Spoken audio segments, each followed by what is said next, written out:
5 years. That's how long Lena Hart believed she was safe. 5 years of hiding, of reinventing herself, of pretending the past was buried deep enough to stay dead. But the past doesn't forget, and neither does Victor Romano. One Saturday morning at a farmer's market, one black SUV, one familiar face stepping into the sunlight, and everything she built comes crashing down. Because the man she loved and feared in equal measure is standing 10 feet away, and her 4-year-old son, his son, is holding her hand.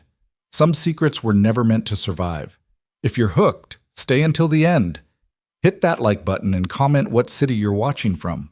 I want to see how far this story travels. The morning started like any other Saturday.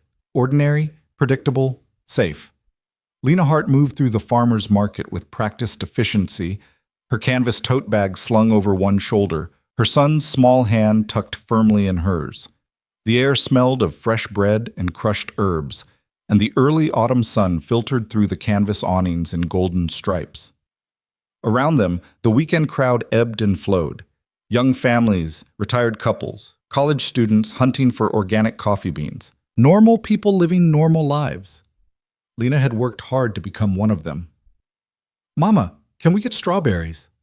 Her son's voice was bright with hope. His dark eyes, so much like his father's, turned up toward her with that expression that melted her resolve every single time. "We'll see, sweetheart," Lena murmured, squeezing his hand gently. At 4 years old, Ethan was all boundless energy and endless questions, a whirlwind of curiosity wrapped in a pint-sized frame. He had her sandy blonde hair, carefully dyed to match hers, but those eyes were pure Romano. She saw them every time she looked at him, a constant reminder of what she'd left behind, of who she'd left behind. Lena shook the thought away as they approached a produce stand overflowing with late-season tomatoes and bundles of kale. She didn't think about Victor anymore. She couldn't afford to. 5 years of running, 5 years of building a new identity, 5 years of making sure her son would never know the violence and darkness that had once consumed her entire world. All of it would collapse if she let herself remember. "These heirlooms are beautiful," the vendor said, an older woman with kind eyes and dirt under her fingernails. "Picked them fresh this morning." Lena smiled, the expression automatic and warm, honed by years of blending in. "I'll take 3, please." As the vendor bagged her purchase, Lena let her gaze wander across the market. It was busier than usual, the late September weather drawing out everyone who wanted to savor the last breath of summer before the cold set in. She cataloged faces without thinking, a habit from another life, when awareness meant survival. A teenager in a band t-shirt, an elderly man with a cane, a mother wrestling a stroller through the crowd. All harmless, all ordinary. And then she saw it. The black SUV rolled to a stop at the edge of the market, sleek and expensive and utterly out of place among the Subarus and minivans that typically crowded the parking area. Lena's heart stuttered. Her hand tightened reflexively around Ethan's, hard enough that he made a small sound of protest. "Mama, you're squishing me." "Sorry, baby." She loosened her grip but didn't let go. Her eyes stayed locked on the vehicle, her entire body going rigid with a fear so visceral it tasted like copper on her tongue. "It's nothing, just a car. Lots of people drive black SUVs." But even as she tried to rationalize it, her instinct screamed otherwise. She knew that particular shade of black, that specific make and model. She knew what it meant. The driver's door opened first. A man stepped out, tall, broad-shouldered, wearing a dark suit that probably cost more than Lena made in 3 months. He scanned the market with the focused attention of someone trained to assess threats, and Lena's stomach dropped. She recognized that posture, that watchfulness. Security. Professional security. The rear passenger door opened. Time slowed to a crawl as Victor Romano emerged from the vehicle. 5 years had done nothing to diminish him. If anything, he looked more commanding than she remembered. His dark hair still worn short, his jaw still sharp enough to cut glass, his presence still radiating the kind of power that made people instinctively step back. He wore a charcoal suit tailored to perfection, the jacket unbuttoned, his movements fluid and controlled as he straightened to his full height. Lena couldn't breathe. 5 years. 5 years of running, of hiding, of praying this moment would never come. And here he was, stepping into her carefully constructed sanctuary like a wolf into a henhouse. "Mama?" Ethan tugged at her hand, confused by her sudden stillness. What's wrong? Everything. Everything was wrong. Victor turned, his gaze sweeping across the market with casual authority. He was looking for something, or someone. His security detail fanned out slightly, maintaining a perimeter that was subtle but unmistakable to anyone who knew what to look for. Lena knew. She'd lived in that world long enough to recognize the choreography of protection and control. Her mind raced through options with desperate speed. Run, hide, grab Ethan and disappear into the crowd before Victor saw them. They could make it to the car, could drive away, could disappear again. But even as the thoughts formed, she knew they were fantasy. Victor Romano didn't leave things to chance. If he was here, it wasn't coincidence. If he was here, someone had talked, someone had found her. And if he saw Ethan... The thought catapulted Lena into motion. She dropped the bag of tomatoes, ignoring the vendor's startled exclamation, and swept Ethan up into her arms in one smooth movement. "Mama!" Ethan laughed, delighted by the sudden attention. "What are you—" "Ish, baby. We're playing a game." Lena's voice came out steadier than she felt. She turned away from Victor's position, angling her body to shield Ethan from view. "We're going to be very quiet and very still, okay? Like hide and seek." Ethan's eyes lit up. "Are we hiding?" "Yes." Lena's heart hammered against her ribs. "We're hiding." She moved deeper into the crowd, keeping her movements casual despite the panic clawing at her chest. A group of college students provided temporary cover. She ducked behind a stall selling handmade soaps, then another offering fresh-cut flowers. Her mind cataloged escape routes with the precision of someone who'd spent years planning for exactly this scenario. The parking lot was too exposed. If she tried for her car now, Victor would see them, but there was a small park adjacent to the market, a patch of green space with walking paths that connected to a residential neighborhood. If she could reach it, if she could get far enough away before Victor realized, "Well, hello there!" Lena nearly jumped out of her skin as Mrs. Chen appeared beside her, the elderly woman's face creasing into a warm smile. Mrs. Chen ran the organic vegetable stand and had become something of a fixture in Lena's Saturday routine. Friendly, chatty, completely harmless under normal circumstances. Under these circumstances, she was a disaster. "Mrs. Chen," Lena forced a smile, still holding Ethan close. "How are you?" "Oh, wonderful, wonderful, and look at this handsome boy." Mrs. Chen reached out to pat Ethan's cheek. "Getting so big. How old are you now, sweetheart?" "4," Ethan announced proudly, momentarily forgetting their games. "4 years old, my goodness," Mrs. Chen beamed. "You know, Lena, he looks more like his father every time I see him. Those eyes, so dark and serious. Your husband must be—" "I really need to go." Lena cut her off, the words coming out sharper than intended. "I'm sorry, Mrs. Chen. We're running late." The older woman blinked, taken aback by Lena's abruptness, but she recovered quickly. Of course, you go on. See you next week." Lena was already moving, weaving between stalls with Ethan balanced on her hip. Her son was getting heavy, 4 years old and growing like a weed, but adrenaline made him feel weightless. She kept her head down, her hair falling forward to partially obscure her face. "Just a little further. Just make it to the park and then—" "Mama, that man is looking at us." Lena's blood turned to ice. "What man, baby?" She kept her voice light, playful, even as dread coiled in her stomach. Ethan pointed over her shoulder, back toward the center of the market. "The tall man by the flower stand. He keeps looking." Lena didn't turn around. She didn't need to. She could feel Victor's gaze like a physical weight, that same focused attention that had once made her feel protected and desired and terrified all at once. He'd seen them. The realization hit her like a freight train. After 5 years of running, 5 years of hiding, 5 years of building a life where Victor Romano was nothing but a memory, he'd found her. And worse, so much worse, he'd seen Ethan. "We need to go faster, sweetheart." Lena adjusted her grip on her son and broke into a quick walk that was just shy of running. People turned to look as she passed, their expressions curious or concerned, but she didn't care. Let them stare. Let them wonder. All that mattered was getting Ethan away before— "Lena!" The voice stopped her dead in her tracks. Deep, controlled, unmistakable. It carried across the market crowd with quiet authority, and Lena felt it resonate in her bones like a tuning fork struck against stone. She stood frozen for 3 heartbeats. 4, 5. Every instinct screamed at her to run, to ignore him, to keep moving. But she knew Victor, knew what happened when people ran from him. Slowly she turned. Victor stood 15 feet away, his security maintaining a discreet distance. In the chaos of the farmer's market, the vendors calling out prices, the children laughing, the general weekend buzz, he was a point of absolute stillness. His dark eyes were locked on her with an intensity that made the rest of the world fade to background noise. 5 years.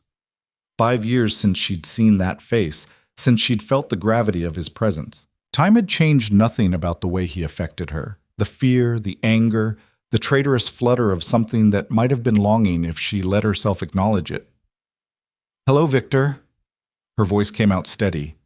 A small victory. His gaze flicked to Ethan, still balanced on her hip, and something shifted in his expression. Not anger, not quite. Something deeper, more complex. His jaw tightened almost imperceptibly. "We need to talk." "No." Lena's arms tightened protectively around her son. "We really don't." "Lena." Victor took a step forward, and his security moved with him like shadows.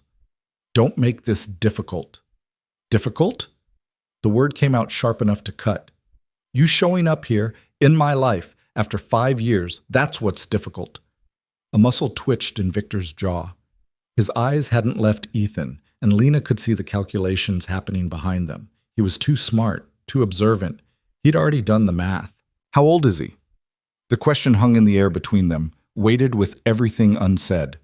Lena felt Ethan shift against her, picking up on the tension even if he didn't understand it. "That's none of your business." "Like hell it isn't." Victor's voice dropped to something dangerous, that quiet tone that had once preceded violence in his world. "How old?" "Mama?" Ethan's small voice broke the standoff. "Who is that man?" Lena's heart shattered. She looked down at her son, her beautiful, innocent son, who knew nothing of his father, nothing of the world Lena had fled from, and felt the weight of every lie she'd ever told him pressed down on her shoulders. "Just someone Mama used to know, baby." She forced a smile. "It's okay." When she looked back at Victor, his expression had changed. The dangerous edge was still there, but underneath it was something rawer. Hurt, betrayal, and a dawning realization that was reshaping his entire reality. "4," he said quietly, and it wasn't a question this time. "He's 4 years old." Lena said nothing. What could she say? The truth was written all over Ethan's face, in the dark eyes that mirrored Victor's exactly, in the stubborn set of his jaw, in the way he watched the world with that same intense focus. Victor took another step forward, and Lena instinctively stepped back. The movement wasn't lost on him. His expression hardened. "You've been running for 5 years with my son." "I've been protecting my son for 5 years," Lena shot back, her voice low but fierce. "From your world, from the violence, from everything you represent." "From me?" The words were flat, emotionless, but Lena heard the accusation beneath them. "Yes," she said, meeting his gaze without flinching. "From you." For a moment, Victor looked like he'd been struck. Then his expression shuddered, and the man who'd built an empire on ruthlessness and control reasserted himself. He gestured subtly to his security, and they moved closer, forming a loose perimeter that suddenly made the crowded farmers' market feel very small. "We're not doing this here," Victor said, "not with half the city watching." "We're not doing this anywhere." Lena shifted Ethan higher on her hip, preparing to bolt if necessary. "You need to leave, now." "That's not going to happen." "Victor, 4 years, Lena." His voice was quiet but absolute. 4 years of my son's life that you stole from me. Did you really think I'd walk away once I found you? You shouldn't have found us at all." Fear made her reckless. "How did you even—" "Does it matter?" Victor cut her off. "I'm here now, and I'm not leaving without answers." Lena's mind raced. They were attracting attention now. People were starting to notice the well-dressed man in his security detail, the young woman holding a child, the tension crackling between them like static electricity before a storm. In another few minutes, someone might call the police. In another few minutes, this entire situation could spiral completely out of control. "Mama, I'm scared. Ethan buried his face against her shoulder, his small body trembling. The words broke something in Lena. All the fear, all the anger, all the desperate need to protect her child. It coalesced into a clarity that was almost painful in its intensity. One conversation, she said finally, her voice tight. One conversation, and then you leave us alone. Victor's expression didn't change, but she saw the flicker of something in his eyes. Victory, maybe. Or relief. My car, he said, gesturing toward the black SUV. We'll have privacy. Absolutely not. Lena's laugh was bitter. I'm not getting in a vehicle with you and your security. There's a coffee shop 2 blocks from here. Public, neutral territory. 30 minutes. That's all you get. Victor studied her for a long moment, and Lena could see him weighing his options. He could force the issue. She knew he had the power and the resources. But making a scene in a crowded farmer's market, potentially traumatizing a child who was clearly already frightened, that wasn't Victor's style. For all his darkness, he'd always had lines he wouldn't cross. At least, he used to. Fine, he said finally. The coffee shop. 30 minutes. He turned to leave, then paused and looked back at Ethan. Something in his expression softened, just for a heartbeat, and Lena saw a glimpse of the man she'd fallen in love with all those years ago. Before the violence, before the fear, before everything fell apart. What's his name? Victor asked quietly. Lena hesitated. Telling him felt like surrendering something precious, like opening a door she'd spent 5 years keeping locked and bolted. But Ethan was watching them both now, his dark eyes moving between his mother and this stranger with a child's uncanny perception. Ethan, she said finally. His name is Ethan. Victor's throat worked as he swallowed. He nodded once, then walked away, his security falling in around him like a well-rehearsed formation. Lena watched him go, her heart still hammering, Ethan's weight solid and real against her. Mama, who was that? Ethan asked again, his voice small. Lena pressed a kiss to his temple, breathing in the familiar scent of his strawberry shampoo and little boy sweat. Someone from a long time ago, she murmured. Someone I hoped we'd never see again. But even as she said it, she knew the truth. Victor Romano didn't let go of things that belonged to him. And from the moment he'd seen Ethan, from the moment he'd recognized his own features in his son's face, Lena's carefully constructed life had become a house of cards in a hurricane. The only question now was how much would be left standing when the storm passed. The coffee shop was called The Daily Grind, a deliberately quirky establishment that catered to the neighborhood's demographic of young professionals and artistic types. Exposed brick walls, mismatched furniture, local art for sale on consignment. Lena had chosen it specifically because it was the opposite of any place Victor would normally frequent. Too casual, too bohemian, too ordinary for a man who lived in a world of exclusive clubs and private rooms. She sat in a corner booth with Ethan beside her, a coloring book and crayons spread across the table to keep him occupied. Her coffee sat untouched, growing cold while she watched the door with the kind of hypervigilance that had once been second nature. Victor arrived exactly 30 minutes after their confrontation at the market. Of course he did. Victor Romano was never late, never early, always precisely on time, a man who controlled even the minutes of his day with iron discipline. He entered alone, his security remaining outside in a posture that was clearly protective but trying to appear casual. The barista behind the counter did a double take, her eyes widening as she took in the expensive suit, the commanding presence. Victor ordered something, Lena couldn't hear what, and moved toward her table with a grace that made him look like he owned the place. Maybe he did. She wouldn't be surprised. Lena. He stood beside the booth, waiting. Sit. She gestured to the opposite bench, her voice clipped. Victor slid into the seat, his movements controlled and precise. His eyes immediately went to Ethan, who looked up from his coloring book with open curiosity. Hi, Ethan said brightly, because her son had inherited none of her fear and all of Victor's boldness. I'm Ethan. Hello, Ethan. Victor's voice was softer than Lena had ever heard it, gentler. That's a very nice dinosaur you're drawing. Ethan beamed. It's a T-Rex. They're my favorite. Do you like dinosaurs? I do now, Victor said quietly, and the words hit Lena like a punch to the chest. Ethan, sweetheart, can you go pick out a cookie from the display case? Lena pulled a $5 bill from her wallet. Take your time choosing, okay? Okay, Mama. Ethan scrambled out of the booth with the bill clutched in his hand and headed toward the pastry counter, immediately absorbed in the important task of cookie selection. The moment he was out of earshot, Victor's expression changed. The softness vanished, replaced by something harder, more dangerous. Tell me everything, he said. And don't you dare lie to me, Lena. Not about this. Lena wrapped her hands around her coffee cup, seeking warmth that wouldn't come. What do you want to know? Everything. Victor leaned forward, his intensity focused on her like a laser. Start with why you ran. Why you disappeared without a word. Why you've been hiding my son from me for 4 years. Your son? Lena's laugh was sharp and humorless. He's been my son for 4 years, Victor. Mine. I carried him, I birthed him, I raised him. You don't get to claim him just because you shared DNA.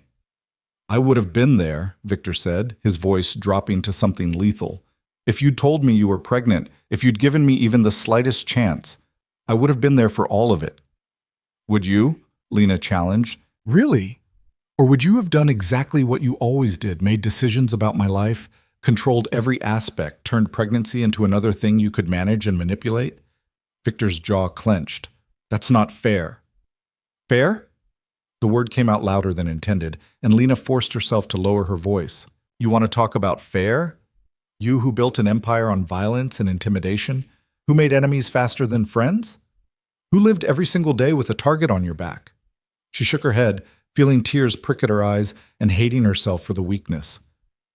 I found out I was pregnant 2 days after Antonio Marchetti tried to kill you.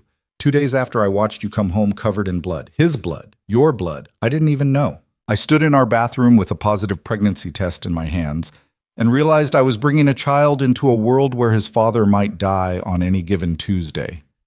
The memory crashed over her with visceral intensity. She'd been 24 years old, in love with a man who terrified her as much as he enthralled her, staring at 2 pink lines that represented both a miracle and a catastrophe. So you ran, Victor said flatly. So I protected my baby, Lena corrected. I made a choice, Victor. Maybe it was the wrong choice in your eyes, but it was mine to make. No. Victor's hand slammed down on the table hard enough to rattle her coffee cup.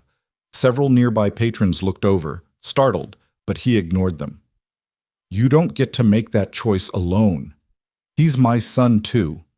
You had no right. I had every right. Lena's voice rose to match his.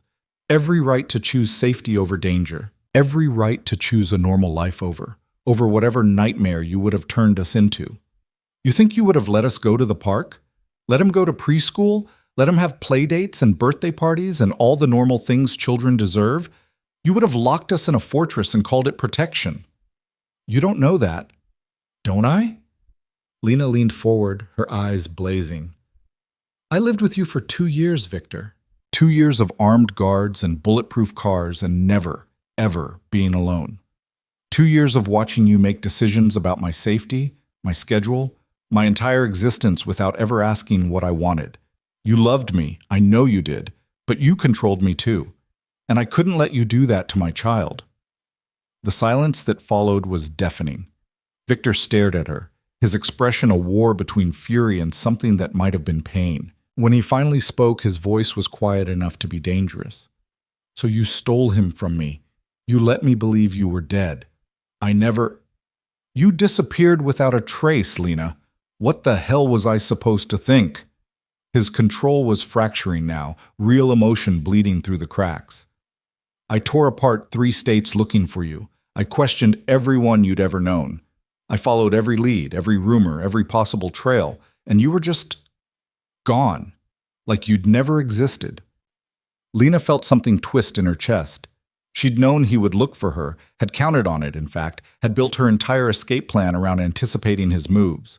But hearing the pain in his voice, seeing the evidence of it in his eyes, made her question everything she'd been so certain about 5 years ago.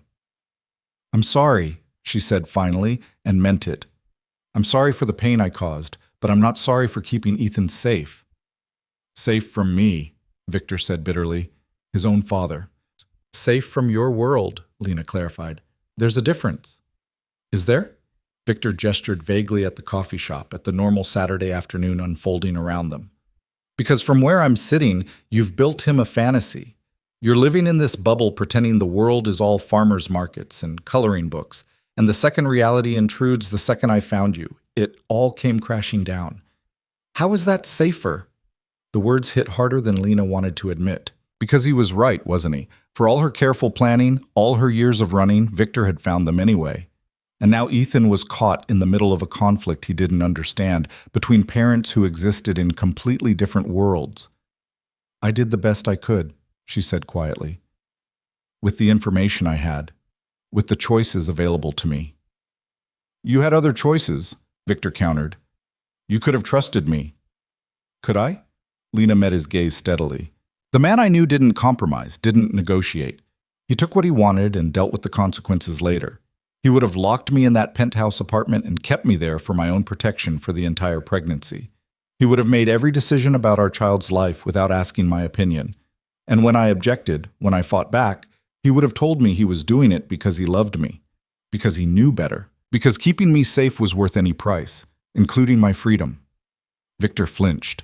It was barely visible, just a tiny tightening around his eyes. But Lena caught it. She'd scored a direct hit, and they both knew it. People change, he said finally. Do they? Lena wanted to believe it. Some small, foolish part of her that had never stopped loving him wanted desperately to believe it. Or do they just get better at justifying who they've always been? Before Victor could respond, Ethan returned from the pastry counter with a chocolate chip cookie the size of his head and a triumphant smile. Look what I got, Mama. The lady said it was the biggest one. That's wonderful, baby. Lena helped him back into the booth, grateful for the interruption. What do you say? Thank you, Mama. Ethan took a huge bite of cookie, getting crumbs everywhere, then looked at Victor with those dark eyes that were so heartbreakingly familiar. Do you want some? It's really good. Victor's expression did something complicated. For a moment, the hardened crime boss disappeared, and Lena saw just a man looking at his son for the first time, realizing everything he'd missed. That's very generous, Victor said, his voice rough. But you enjoy it. Ethan nodded happily and returned his attention to the cookie. Lena watched Victor watch their son and felt the ground shift beneath her feet. This wasn't how she'd imagined this conversation going. She'd expected threats, demands, maybe even violence. What she hadn't expected was this raw, unguarded emotion playing across Victor's face as he studied every detail of the child he'd never known he had. He looks like you, Lena said quietly, because the silence was becoming unbearable. He looks like both of us. Victor's eyes traced Ethan's features with an intensity that made Lena's chest ache. He has your smile, your kindness, but my eyes, He stopped, shook his head. 4 years. 4 years of first words and first steps and everything. You took that from me, Lena. You took all of it. I know. The admission felt like swallowing glass. And I wish I could say I'd make a different choice if I could do it over. But I can't. Because look at him, Victor. Really look at him. He's happy. He's healthy. He's safe. He doesn't wake up screaming from nightmares about gunfire. He doesn't know what it means to have armed guards follow him everywhere. He gets to be a child. Can you honestly tell me he would have had that in your world? Victor was quiet for a long moment, watching Ethan demolish his cookie with the single-minded focus of a 4-year-old on a mission. When he finally spoke, his voice was carefully controlled. What's his full name? Lena hesitated. Ethan James Hart. Hart, your maiden name? Yes. No record of a father? No. Victor's jaw tightened. So in the eyes of the law, he doesn't exist as my son. You've made absolutely certain of that. I've made sure he's protected, Lena corrected. There's a difference. Protected from what exactly? Victor leaned back, his posture deceptively relaxed. From child support?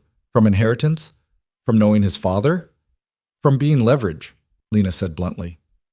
You know as well as I do that in your world, family is a weapon. How many times did you tell me about enemies who went after wives, children, anyone who could be used as pressure? I wasn't going to let Ethan become a pawn in whatever war you were fighting. I would never You wouldn't have to.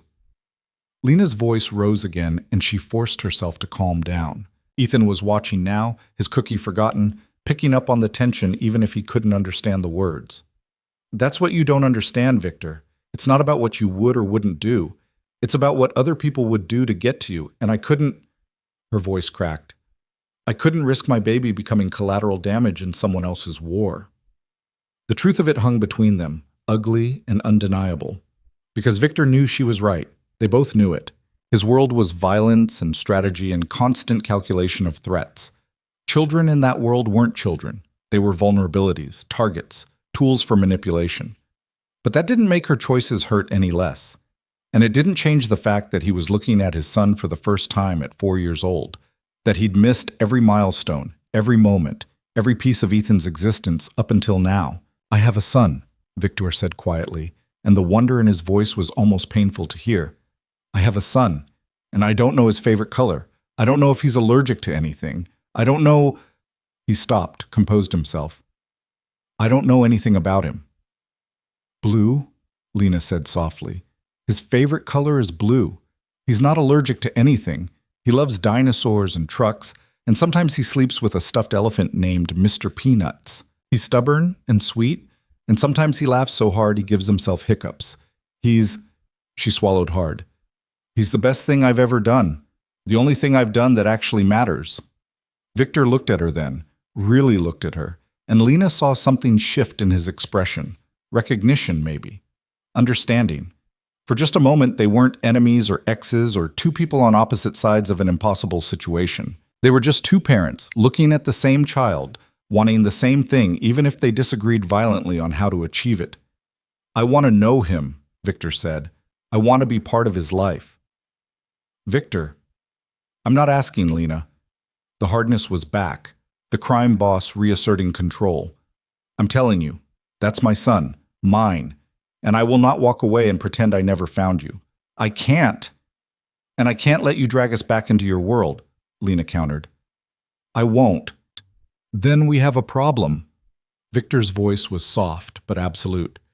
Because I'm not leaving, and you're not running again. So we need to figure out how this works, or things are going to get very complicated very quickly. Lena felt panic claw at her chest. This was it, the moment she'd been dreading for 5 years. Victor had found them, and he wasn't going to let them go, and all her careful planning, all her precautions, all her desperate attempts to build a safe life for her son, none of it mattered. Are you threatening me? She asked quietly. I'm stating facts. Victor's expression was unreadable. You have something that belongs to me. I have resources you can't begin to imagine. We can do this the easy way, or we can do it the hard way. Your choice.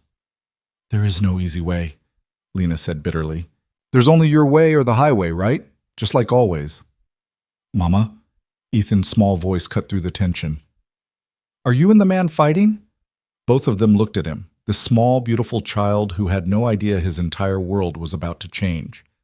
Lena felt tears burn behind her eyes and forced them back through sheer willpower. No, baby, she lied. We're just talking, adult stuff. Very boring. Ethan didn't look convinced, but he was 4, which meant his attention span had limits. He returned to his cookie, though he kept glancing between them with worried eyes. Victor stood abruptly. I need to go, but this conversation isn't over, Lena. Not even close. Victor, please. I'll be in touch. He reached into his jacket and pulled out a business card, sliding it across the table. When you're ready to have a real conversation, one where you're not fighting me every step of the way, call me. He looked at Ethan one more time, and something in his expression made Lena's heart clench. Then he turned and walked out of the coffee shop, his security materializing from wherever they'd been waiting and falling into formation around him. Lena sat frozen, staring at the business card on the table. Simple, elegant, embossed with Victor Romano's name and a single phone number. No company, no address, just the name and the number. As if that was all the information anyone would ever need. Mama, are you okay?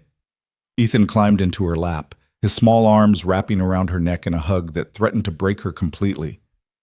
I'm okay, baby, Lena whispered, holding him close and breathing in his familiar scent.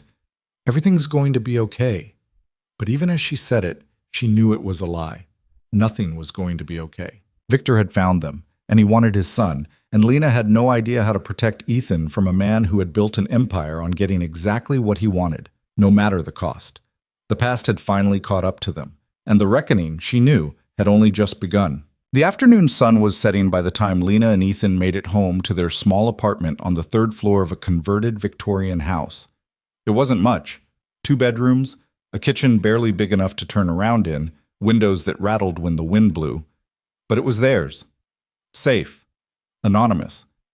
Or at least it had been until this morning. Lena unlocked the door with hands that still trembled slightly, ushering Ethan inside with a practiced sweep that checked the apartment's interior even as she moved. Old habits, buried but never truly dead. The living room was exactly as they'd left it, toys scattered across the worn rug, her laptop open on the coffee table, the breakfast dishes still in the sink. Normal. Ordinary. A life that now felt as fragile as spun glass. "Can I watch cartoons, Mama?" Ethan was already reaching for the remote, the drama of the afternoon forgotten in the resilient way of small children. "Sure, baby, just for a little while." Lena needed him occupied, needed space to think, to process, to figure out what the hell she was going to do now that her worst nightmare had materialized in the middle of a farmer's market. She moved to the kitchen on autopilot, filling a glass with water she didn't drink, staring out the window at the street below. Looking for black SUVs. Looking for men in expensive suits. Looking for any sign that Victor had decided 30 minutes wasn't enough, that he was done waiting for her to call, that he was going to take what he wanted the way he'd always taken everything. Her phone buzzed in her pocket, and Lena nearly dropped the glass. Unknown number. Her heart hammered as she stared at the screen, debating whether to answer. It could be Victor. It could be his people. It could be... The phone stopped ringing. A moment later, a text message appeared. "It's me. We need to talk. Tonight, I'll send a car at 8. No signature, no name. It didn't need one." Lena's hand shook as she typed a response. "No, I need time." The reply came immediately. "You've had 5 years. I've had 5 hours. We talk tonight, or I come to you. Your choice." She wanted to throw the phone across the room, wanted to scream, to rage, to do something other than stand in her tiny kitchen feeling the walls close in around her. But Ethan was in the next room, and falling apart wasn't an option, so she did what she'd been doing for 5 years. She breathed through the fear and found her center. "Fine, but not at my apartment. Tell me where." A pause. Then, the Peninsula Hotel. Presidential suite. 8 p.m. "Come alone." Lena barked out a laugh that had no humor in it. Come alone to Victor Romano's hotel suite. Right, because that wasn't every red flag in the universe waving frantically. But what choice did she have? He knew where she lived now, knew about Ethan. If she didn't show up, he'd make good on his threat. "I need to arrange childcare." 8:30. Fine. The conversation ended as abruptly as it had begun, leaving Lena staring at her phone and wondering how her life had spiraled so completely out of control in less than 12 hours. "Mama?" Ethan appeared in the doorway, his stuffed elephant tucked under one arm. "Can we have mac and cheese for dinner?" Lena looked at her son, her beautiful, innocent son, who had no idea that his entire world was shifting beneath his feet, and forced a smile that felt like it might crack her face in half. "Of course, baby. Mac and cheese it is." 3 hours later, Lena stood outside the presidential suite of the Peninsula Hotel, wearing the only dress in her closet that didn't scream struggling single mother, a simple black sheath she'd bought for a job interview 2 years ago and worn exactly once. Her hair was pulled back in a neat bun, her makeup minimal but careful. Armor, she thought. Professional armor to face a man who'd seen her at her most vulnerable and still haunted her dreams. She'd left Ethan with Mrs. Chen, the kind elderly woman from the farmer's market who'd been delighted to babysit on such short notice. The irony of trusting her son to the same woman who'd inadvertently helped Victor spot them wasn't lost on Lena, but her options were limited. Her neighbor Sarah was out of town, and everyone else she knew was too new, too casual, not someone you left your child with when you were walking into the lion's den. Lena raised her hand to knock, but the door opened before her knuckles made contact. One of Victor's security team stood there, tall, built like a tank, expressionless. "Ms. Hart, he's expecting you." Of course he was. Victor probably had cameras in the hallway, had known she was coming before she'd even stepped off the elevator. Some things never changed. The suite was exactly what she'd expected. Obscenely luxurious, all marble and mahogany, and floor-to-ceiling windows overlooking the city. Victor stood by those windows now, his back to the door, silhouetted against the glittering skyline. He'd changed from his earlier suit into something more casual, dark slacks and a white dress shirt with the sleeves rolled to his elbows. It was jarring seeing him like this, almost domestic, almost. "You came," he said without turning around. "Did I have a choice?" Lena stayed near the door, maintaining distance. The security guard had disappeared, leaving them alone, and she wasn't sure if that made her feel better or worse. "There's always a choice." Victor turned, and the look on his face stopped whatever sharp retort Lena had been preparing. He looked exhausted. Not physically, Victor never showed physical weakness, but emotionally, like someone had taken everything he thought he knew and turned it inside out. "Thank you for coming." The politeness threw her. This wasn't the Victor she remembered, the one who demanded and commanded and never, ever said thank you for things he considered his due.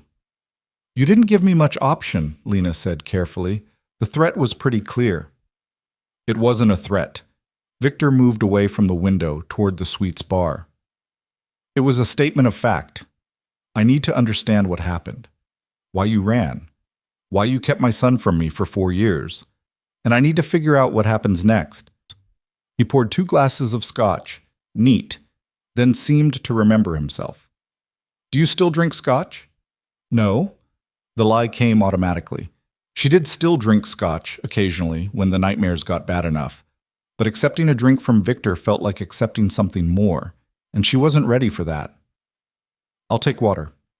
He nodded and poured water from a crystal decanter instead, bringing both glasses to the seating area, a collection of cream-colored sofas arranged around a glass coffee table. He gestured for her to sit. Lena remained standing. "I can't stay long. My sitter has to leave by 10. "Mrs. Chen, right?" Victor settled into one of the sofas, perfectly relaxed, and Lena felt her stomach drop. "Nice woman. Runs the organic vegetable stand at the farmer's market. Widowed 5 years ago, lives alone, volunteers at the community center on Tuesdays and Thursdays." The casual recitation of facts made Lena's skin crawl. "You had her investigated. In the last 8 hours, you had my babysitter investigated. I had everyone in your life investigated." Victor's voice was matter-of-fact. "Your neighbor, Sarah Whitman, graphic designer, recently divorced, has a dog named Biscuit. Your employer at the diner, Tom Kowalski, former Marine, 2 kids in college, votes Republican. Your landlord, Margaret—" "Stop!" Lena's voice came out sharper than intended. "Just stop. You've made your point. You have resources. You did your homework. You know everything about my pathetic little life. Congratulations." "That's not what this is about," Victor said quietly. "I need to know my son is safe, that the people around him are trustworthy. That's not intimidation, Lena. That's being a father." "You don't get to be his father!" The words exploded out of her, 5 years of guilt and fear and anger finally finding a target. "You don't get to show up after 4 years and start making decisions about his safety, his life, his anything. I've been doing this alone. Me. I've been the one getting up at 3 a.m. when he's sick, taking him to the doctor, teaching him to tie his shoes, reading him bedtime stories, protecting him from everything. You don't just get to walk in and claim the title." "Why not?" Victor's calm was infuriating. "He's my son, my blood. You can deny it all you want, but biology doesn't lie, Lena. One look at him and anyone can see he's mine." "Biology doesn't make you a parent," Lena shot back. "Being there makes you a parent, and you weren't there." "Because you didn't give me the chance." Victor's composure cracked, just slightly. "You made a unilateral decision to cut me out of my child's life, and you want to stand there and lecture me about being a father? You want to make me the villain when you're the one who ran?" "I ran because staying meant watching my son grow up surrounded by violence." Lena was shaking now, all the fear from earlier transmuting into rage. "Do you have any idea what it was like? Loving you and being terrified of you at the same time? Never knowing if this would be the day someone finally succeeded in killing you? Living in a gilded cage and being told it was for my own good?" "I never caged you." "Didn't you?" Lena laughed bitterly. "You controlled every aspect of my life, Victor. Where I went, who I saw, what I did. You had people following me everywhere. You vetted my friends, monitored my phone calls, decided what was safe for me. You called it protection, but it was control. And I was so in love with you that I convinced myself it was romantic. Victor stood abruptly, his scotch forgotten. I was keeping you alive. Do you have any idea how many people wanted to hurt me through you? How many threats I dealt with that you never knew about? Exactly, Lena threw her hands up. I never knew. You made decisions for me, about me, without ever asking what I wanted. And when I found out I was pregnant, when I realized you'd do the same thing to our child, her voice broke. I couldn't let that happen.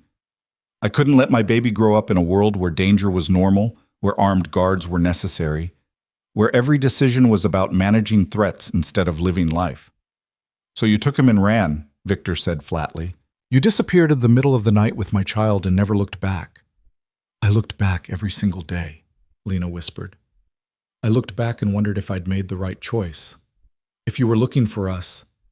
If you were hurting. If... She stopped, swallowed hard. If you missed me. The admission hung in the air between them, vulnerable and raw. Victor stared at her, something shifting in his expression. Missed you? His voice was rough. Lena, I nearly destroyed myself looking for you. I called in every favor, leveraged every connection, spent millions trying to find any trace of where you'd gone. For the first 6 months, I barely slept. I kept thinking you'd been taken, that someone had gotten to you, that you were out there somewhere needing me and I couldn't find you. He ran a hand through his hair, a rare show of agitation. And then I started finding the breadcrumbs, the closed bank account, the surrendered apartment lease, the carefully erased digital footprint, and I realized you hadn't been taken. You'd left. Voluntarily. You'd chosen to disappear. Lena's throat tightened. She'd known he would look, had planned for it, but hearing the pain in his voice made something crack inside her chest. I didn't have a choice, she said quietly. You had a choice, Victor countered. You chose not to trust me. You chose to believe I was incapable of change, of compromise, of being anything other than what I'd always been. You chose to see me as a threat instead of a partner. You gave me good reason, Lena said, but the words lacked heat. Victor moved closer, and Lena forced herself not to step back. He stopped just outside her personal space, near enough that she could see the weariness in his eyes, the fine lines that hadn't been there 5 years ago. I found you 3 months after you left, he said quietly. Lena's world tilted. What? Philadelphia. You were working at a diner, living in a studio apartment in South Philly. You'd dyed your hair darker, were going by the name Sarah Hart. Victor's expression was unreadable. I had photos, surveillance footage. I knew exactly where you were. That's impossible. Lena's mind raced. I was careful. I changed everything. You were careful, Victor agreed, but I'm better. I'm always better, Lena. You knew that when you ran from me. The casual arrogance should have angered her, but all Lena felt was a growing sense of dread. If you found me, why didn't you? Because you weren't pregnant anymore, Victor said simply. The surveillance showed you working 12-hour shifts, drinking occasionally, living alone. No baby, no sign of a child. And I thought... He stopped, his jaw tightening. I thought maybe you'd lost the baby. Or maybe there had never been a baby at all, and I'd constructed some elaborate fantasy to explain why you'd run. He turned away, moving back toward the windows. So I let you go. I had my people pull the surveillance, erase the trail. I gave you the freedom you'd so desperately wanted. Lena's legs felt weak. She sank onto the sofa uninvited, trying to process what he was telling her. I was pregnant in Philadelphia. I wore baggy clothes. Hid it as long as I could, and then when I couldn't hide it anymore, I moved again, to Chicago. I know that now, Victor said. I've spent the last 8 hours reconstructing your entire timeline. Philadelphia, Chicago, Denver, Seattle, and finally here. You moved every time the baby got too obvious. Every time you were afraid someone might notice, might ask questions. You've been running for 5 years, constantly looking over your shoulder, never staying anywhere long enough to put down roots. He looked at her, and there was something almost like admiration in his gaze. It was smart, paranoid, but smart. It kept us safe, Lena said defensively. Did it? Victor challenged. Because from where I'm sitting, you've been living in fear for 5 years, never relaxed, never truly settled, jumping at shadows and teaching our son to do the same. Is that really the life you wanted for him? Is that better than what I could have provided? Yes, Lena said immediately. Because he's happy, Victor. He doesn't know to be afraid. He thinks the world is good and safe and— Until today, Victor interrupted. Until a stranger approached his mother at a farmer's market and suddenly that safe world started crumbling. You can't protect him from reality forever, Lena. Eventually, he's going to have questions. Who his father is. Why he doesn't have one. Why you flinch every time you see a black SUV.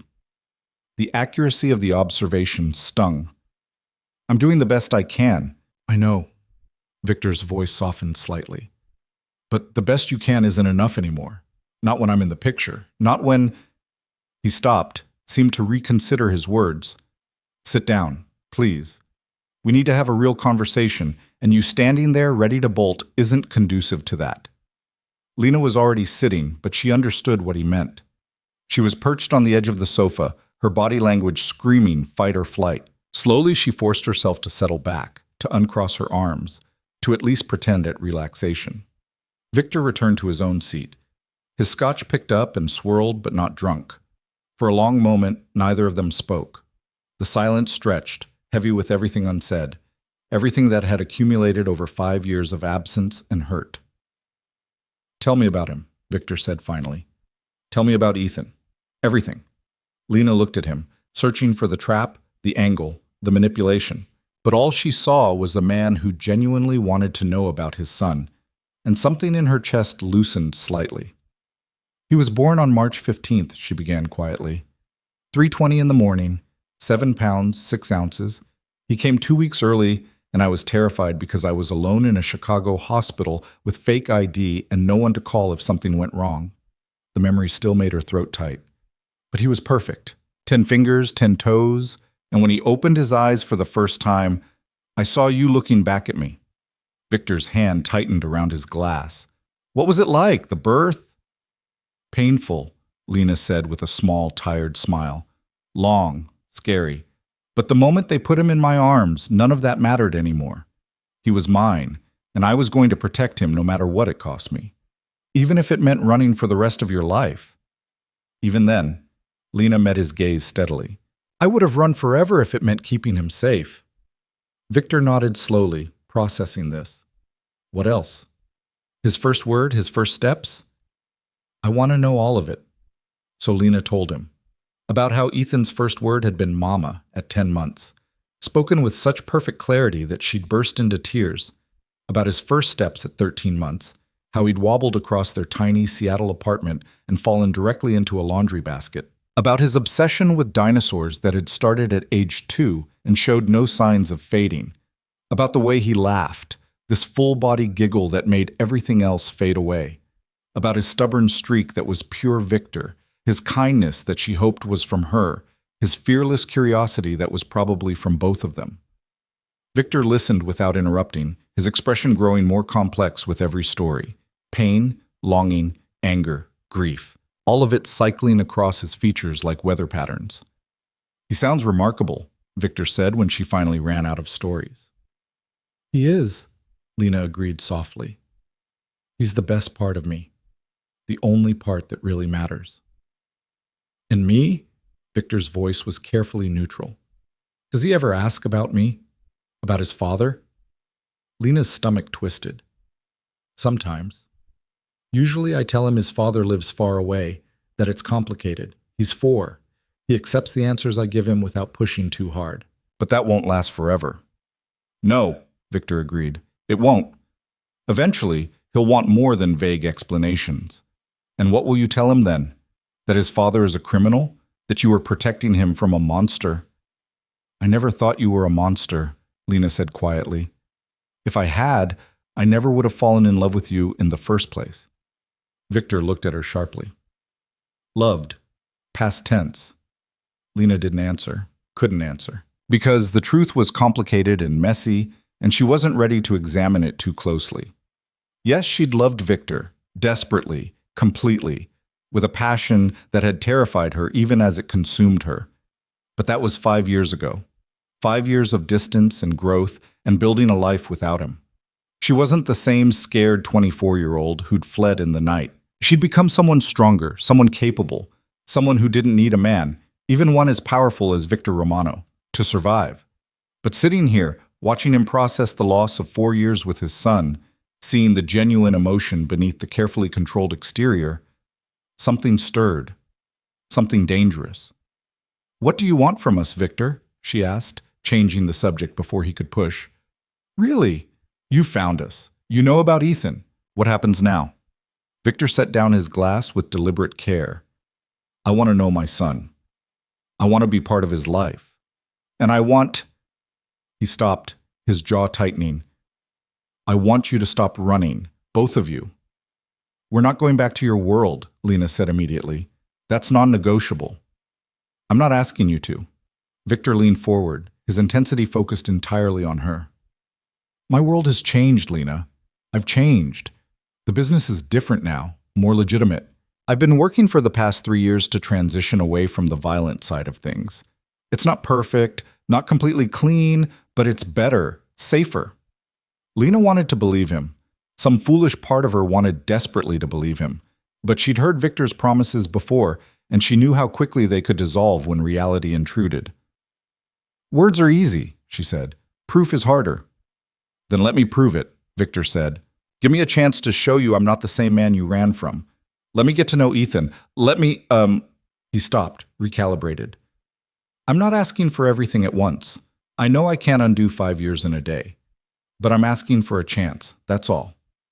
Lena studied him, searching for the manipulation, the angle. But all she saw was sincerity, raw and unguarded in a way Victor never used to be. "Supervised visits," she said finally. "Short ones. With me present at all times. And the first sign that this is harmful to Ethan, the first indication that your world is bleeding into his, we're done. I'll disappear again, and this time you won't find us." Victor's expression hardened slightly. "You think you could run from me twice?" "I know I could," Lena said with more confidence than she felt. "Because I've gotten better too, Victor. 5 years of staying ahead of you taught me things, made me smarter, more careful. I won't let you cage us. Not again." For a moment she thought he might argue, might push back with the full force of his considerable will, but instead Victor nodded slowly. "Supervised visits," he agreed. "On your terms, at your pace. I don't like it, but I understand it, and I'll accept it. For now." The "for now" carried weight, a reminder that this was a temporary concession, not a permanent solution. But it was more than Lena had expected, and for the moment, it was enough. "Okay," she said quietly. "Okay." Victor's phone buzzed, and he glanced at it with a frown. "I need to take this. Business." "I should go anyway." Lena stood, suddenly exhausted.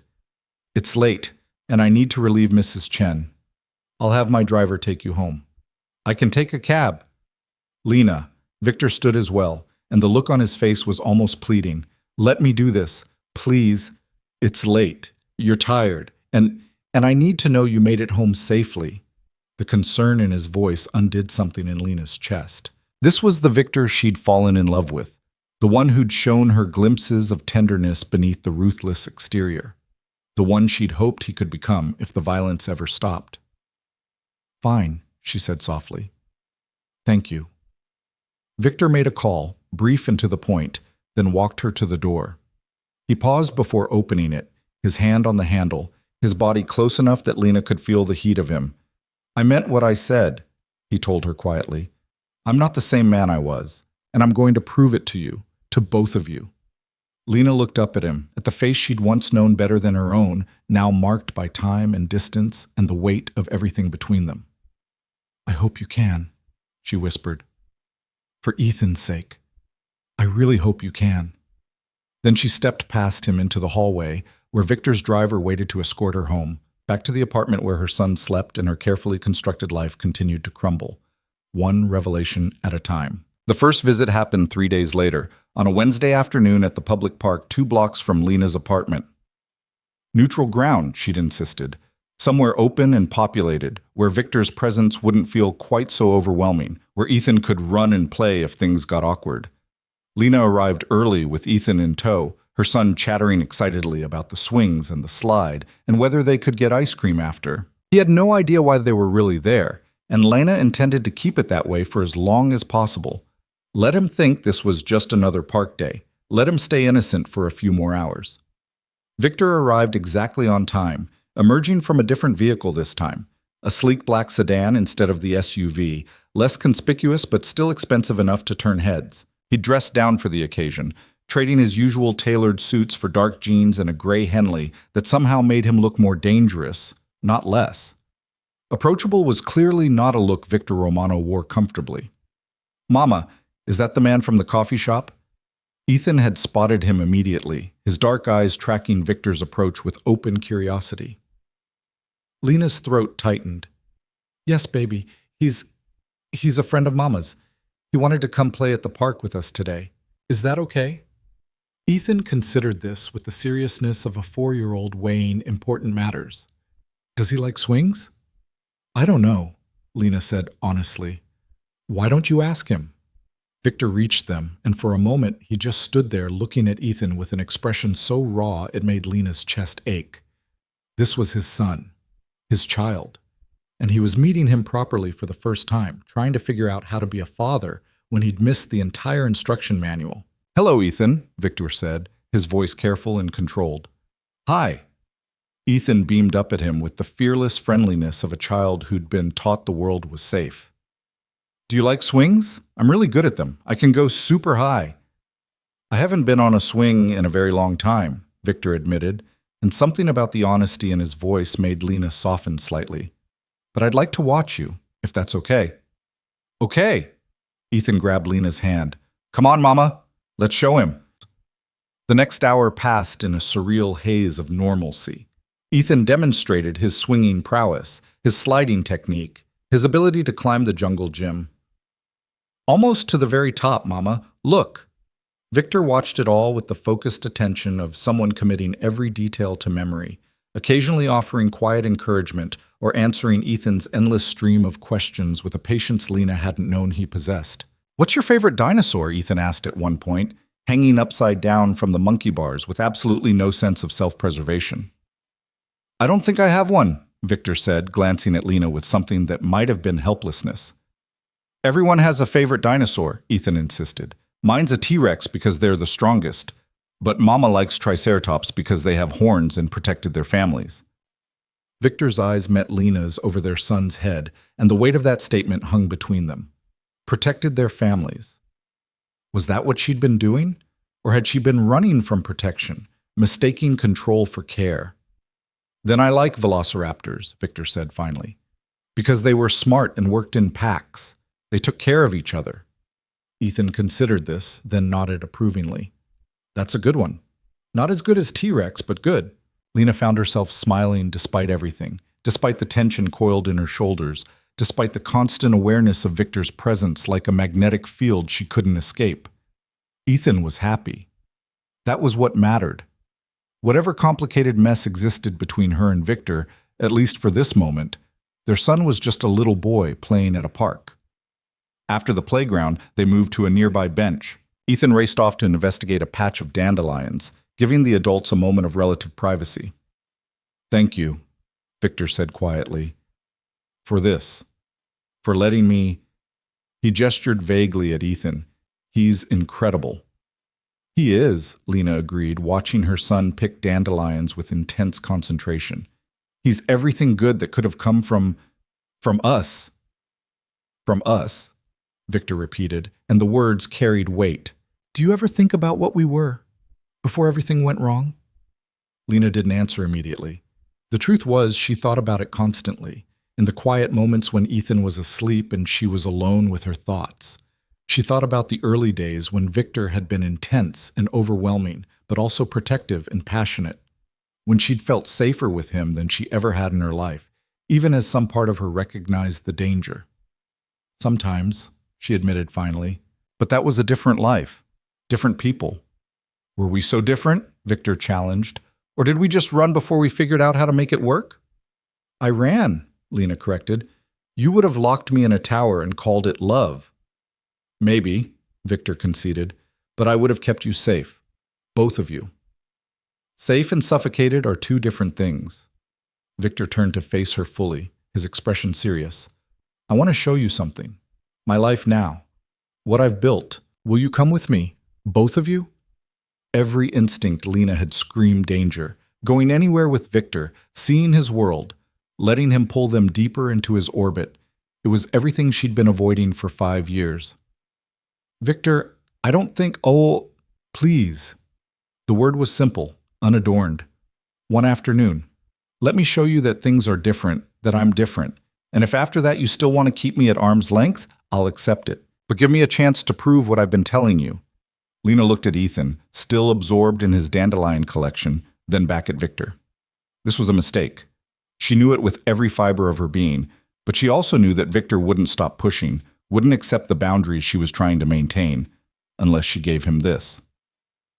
One afternoon, she said finally, but the second I'm uncomfortable, the second this feels wrong, we leave. No arguments. No arguments, Victor agreed. That was how Lena found herself 2 days later, sitting in Victor's town car with Ethan buckled into a car seat that had definitely not been there the last time she'd been in one of his vehicles. The attention to detail should have reassured her. Instead, it reminded her how quickly Victor moved, how thoroughly he planned, how completely he thought through every angle. They drove for 20 minutes, leaving the city proper for a residential area Lena didn't recognize. The houses grew larger, the lots more spacious, until they pulled through iron gates into a property that made her breath catch. The house was beautiful in an understated way. Modern lines and clean architecture, surrounded by mature trees and carefully landscaped grounds. Nothing ostentatious, nothing that screamed wealth or power. It looked like a home where a family might live, not a fortress where a crime boss held court. You live here? Lena couldn't keep the surprise from her voice. I moved here about 2 years ago, Victor said as they pulled to a stop in the circular drive. The penthouse felt too isolated, too much like... He stopped. Like a cage. The word choice wasn't accidental, and they both knew it. Ethan was already unbuckling himself, his eyes wide as he took in the enormous yard. Mama, there's so much space. Can I explore? Stay where I can see you, Lena said automatically, and Ethan took off running toward what looked like a garden path. Victor led Lena inside, and if the exterior had been surprising, the interior was more so. It was furnished but not overly decorated, with the kind of comfortable elegance that spoke of someone who lived there rather than just using it as a showpiece. There were books on shelves, art on walls that looked chosen rather than curated, even a pair of running shoes kicked off by the door like Victor had just gotten home from a jog. It's different, Lena said, because the admission felt safer than examining why the domesticity of it all made her chest tight. I told you things had changed. Victor moved toward the kitchen, a massive space with restaurant-grade appliances and a breakfast bar that could seat 6. Can I get you something? Coffee? Water? Wine? Water's fine. Lena perched on one of the bar stools, watching through the windows as Ethan investigated the garden with boundless energy. Victor, why did you bring us here? What are you trying to prove? Victor poured 2 glasses of water from a built-in dispenser, sliding one across the counter to her. I'm trying to show you that I'm not who I was 5 years ago, that I've built something different, something that could include you and Ethan if you let it. Include us how? Lena's fingers tightened around her glass. As what? Your hidden family? Your guilty secret? As my family, Victor said simply. No hiding, no secrets. Just us, the way we should have been from the beginning. We can't go back, Lena said, but her voice lacked conviction. I'm not asking to go back. Victor came around the counter, and Lena fought the urge to put more distance between them. I'm asking to go forward, differently, on your terms, at your pace, but together, for Ethan's sake, if nothing else. This is about more than Ethan. Lena forced herself to meet his gaze. Don't pretend otherwise. You want back what you lost. I want everything, Victor interrupted, his voice low and intense. I want my son. I want the woman I loved. I want the life I should have had if I hadn't been too proud and controlling to give you the freedom you needed. Yes, this is about Ethan. But it's also about us, Lena. About what we were and what we could be if we both try. The honesty of it stole her breath. This was Victor, without the armor, without the careful control, just raw want and vulnerability, and something that looked dangerously like hope. "I don't know if I can do this," Lena whispered. "I don't know if I can trust you again." "Then don't, not yet." Victor's hand came to rest on the counter near hers, not touching but close enough that she could feel the heat of him. "Start with letting me know Ethan. Let me prove I can be a father, that I can put his needs first, and maybe, eventually, you'll see that I can do the same for you." Before Lena could respond, Ethan came barreling through the back door, his face flushed with excitement. "Mama, Mama, there's a treehouse! Can I go see, please?" Lena looked at Victor, who had the grace to appear slightly sheepish. "I had it built last week. I hoped you might bring him here eventually." Of course he did. Victor Romano, always 3 steps ahead, always planning for contingencies. The old resentment flared, but it was tempered now by something else, by the understanding that he'd built a treehouse for a son he barely knew, hoping for a chance to use it. "Fine," she said, "but I'm coming with you." The treehouse was elaborate, more like a small cottage, elevated 15 feet off the ground, with a rope bridge and a slide for quick exits. It had windows with actual glass, built-in benches, even what looked like electrical outlets for lights. Ethan was in heaven, racing from one feature to the next with shrieks of delight. "This is insane," Lena said as she climbed up behind her son, Victor following. "This is a full house, in a tree." "I may have gone overboard," Victor admitted, "but I kept thinking about what a 4-year-old would like, and I couldn't decide, so I just included everything." Despite herself, Lena laughed. It was absurd and excessive and so completely Victor, solving problems by throwing resources at them until they bent to his will. Except this time it wasn't about control. It was about making his son happy. They spent an hour in the treehouse, Ethan showing them all the features he'd discovered, making up elaborate games that involved both adults in ways that were increasingly ridiculous. Victor played along with the kind of serious commitment that would have been funny if it wasn't so touching, pretending to be a dragon, then a knight, then a T-Rex with equal gravitas. "You're good at this," Lena said quietly, while Ethan was distracted with arranging stuffed animals he'd found in a storage chest. "At what?" "Being a dad. It comes naturally to you." Victor looked at her, something vulnerable in his expression. "It doesn't feel natural. It feels like I'm faking it and hoping he doesn't notice." "That's what parenting is," Lena said with a small smile. "Faking it until you figure out what you're doing. Usually about the time they become teenagers and everything changes again." They shared a look, a moment of connection that felt dangerous in its intimacy. This was what Lena had been afraid of. Not the violence of Victor's world, not the danger, but this. The way he could still make her feel things, still make her wonder what if, still make her want things she'd convinced herself were dead and buried. Her phone rang, shattering the moment. Unknown number. Lena's stomach dropped as she answered. "Ms. Hart," an unfamiliar male voice, clipped and professional. "This is Detective Morrison with the police department. We need you to come down to the station. There's been an incident involving your apartment." The world tilted. "What kind of incident?" "It appears there was a break-in. Your neighbor called it in when she saw the door was damaged. We need you to come identify if anything's missing and file a report." Lena's mind raced. A break-in. Today. While she was conveniently away from home with Victor. The timing was too perfect, too suspicious. "I'll be there in 30 minutes, she said, her voice tight. She ended the call and looked at Victor, who was already standing, his expression gone cold and hard. "What happened?" "My apartment was broken into." Lena gathered Ethan into her arms, sudden fear making her movement sharp. "I need to go, now." "I'm coming with you." "Victor, don't." His voice was flat, absolute. "Don't even try to argue. Someone broke into your home while you were with me. That's not coincidence. That's a message. And I'm sure as hell not letting you walk into whatever this is alone." Lena wanted to argue, wanted to maintain the independence she'd fought so hard for. But Victor was right. This wasn't coincidence. Someone had known she'd be gone, had known exactly when to strike. And that meant someone had been watching. The drive to her apartment was tense and silent, except for Ethan's questions, which Lena deflected with increasingly strained cheerfulness. Victor made several phone calls in rapid succession, his voice low and clipped, speaking in the kind of shorthand that suggested the people on the other end knew exactly what he needed without extensive explanation. 2 police cars were parked outside Lena's building when they arrived, along with what looked like half her neighbors congregated on the sidewalk. Mrs. Chen spotted her immediately and rushed over.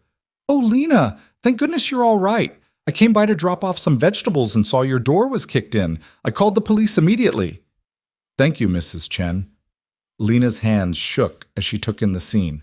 Her front door hung at an angle, the frame splintered where someone had forced it open. Would you mind watching Ethan, just for a few minutes while I talk to the police?" Of course, of course." Mrs. Chen reached for Ethan, who went willingly, distracted by the excitement of police cars and flashing lights. Lena started toward the building, Victor a solid presence at her back. A uniformed officer intercepted them at the entrance. "Ms. Hart, I'm Officer Davis. Detective Morrison is upstairs in your apartment. If you'll follow me..." His eyes flicked to Victor, clearly recognizing him, or at least recognizing the type of man he was. "Sir, this is an active crime scene. I'll need to ask you to wait here." "He's with me," Lena said, before Victor could respond. "He's family." The lie came easier than it should have, but it got them past the officer and up the stairs to her apartment. The damage was worse than Lena had feared. Someone hadn't just broken in. They'd torn the place apart. Furniture overturned, drawers emptied, cushions slashed. It was methodical destruction, the kind designed to send a message rather than steal valuables. "Ms. Hart," a man in a rumpled suit approached, his badge clipped to his belt. "I'm Detective Morrison. Can you take a look around and tell me if anything appears to be missing?" Lena moved through her destroyed home in a daze. Her laptop was still on the coffee table, untouched. Her small TV, her jewelry box, the emergency cash she kept in a kitchen drawer, all of it still there. Whoever had done this hadn't been looking for valuables. They'd been looking for information. "My documents," Lena said suddenly, rushing to the bedroom. The filing cabinet where she kept her papers, Ethan's birth certificate, their social security cards, her carefully maintained false identities from the early days, had been pried open, its contents scattered across the floor. "What's missing?" Victor's voice was deadly quiet. "Nothing." Lena sorted through the papers with shaking hands. "Everything's here. They went through it, but they didn't take anything." "Because they weren't stealing," Victor said. "They were copying, photographing, getting information." Detective Morrison looked between them, his expression sharpening. "Do you have reason to believe this was targeted? That someone was specifically looking for information about you?" Lena opened her mouth, closed it.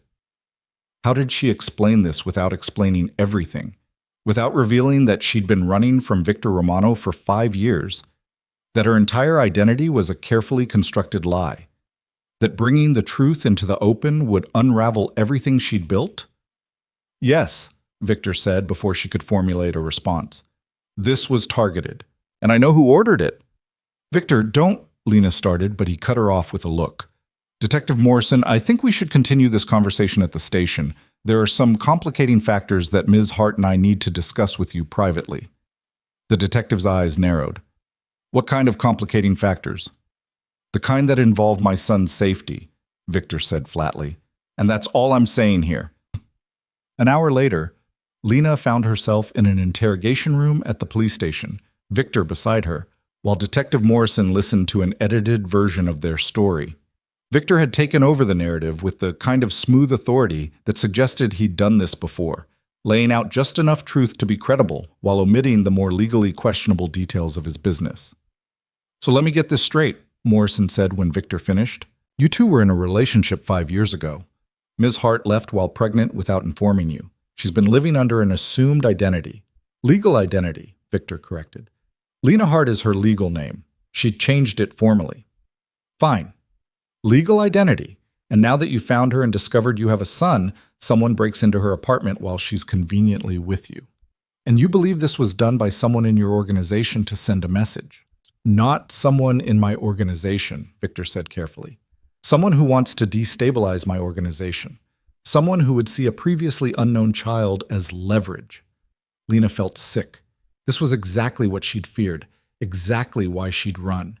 Ethan wasn't even in Victor's world yet, and already people were using him as a weapon. "I want protection for them," Victor continued. Full security detail, 24 hours. I'll pay for it myself if the department won't authorize it. Mr. Romano, I appreciate your concern, but we don't have the resources to provide round-the-clock protection based on theoretical threats. If you have specific evidence that someone intends to harm Ms. Hart or your son, then it'll be too late, Victor cut him off.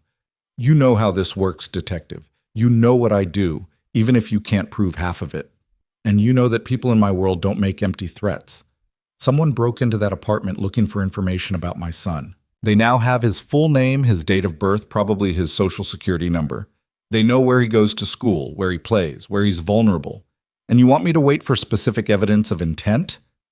Morrison sighed, rubbing his temples. What exactly are you proposing?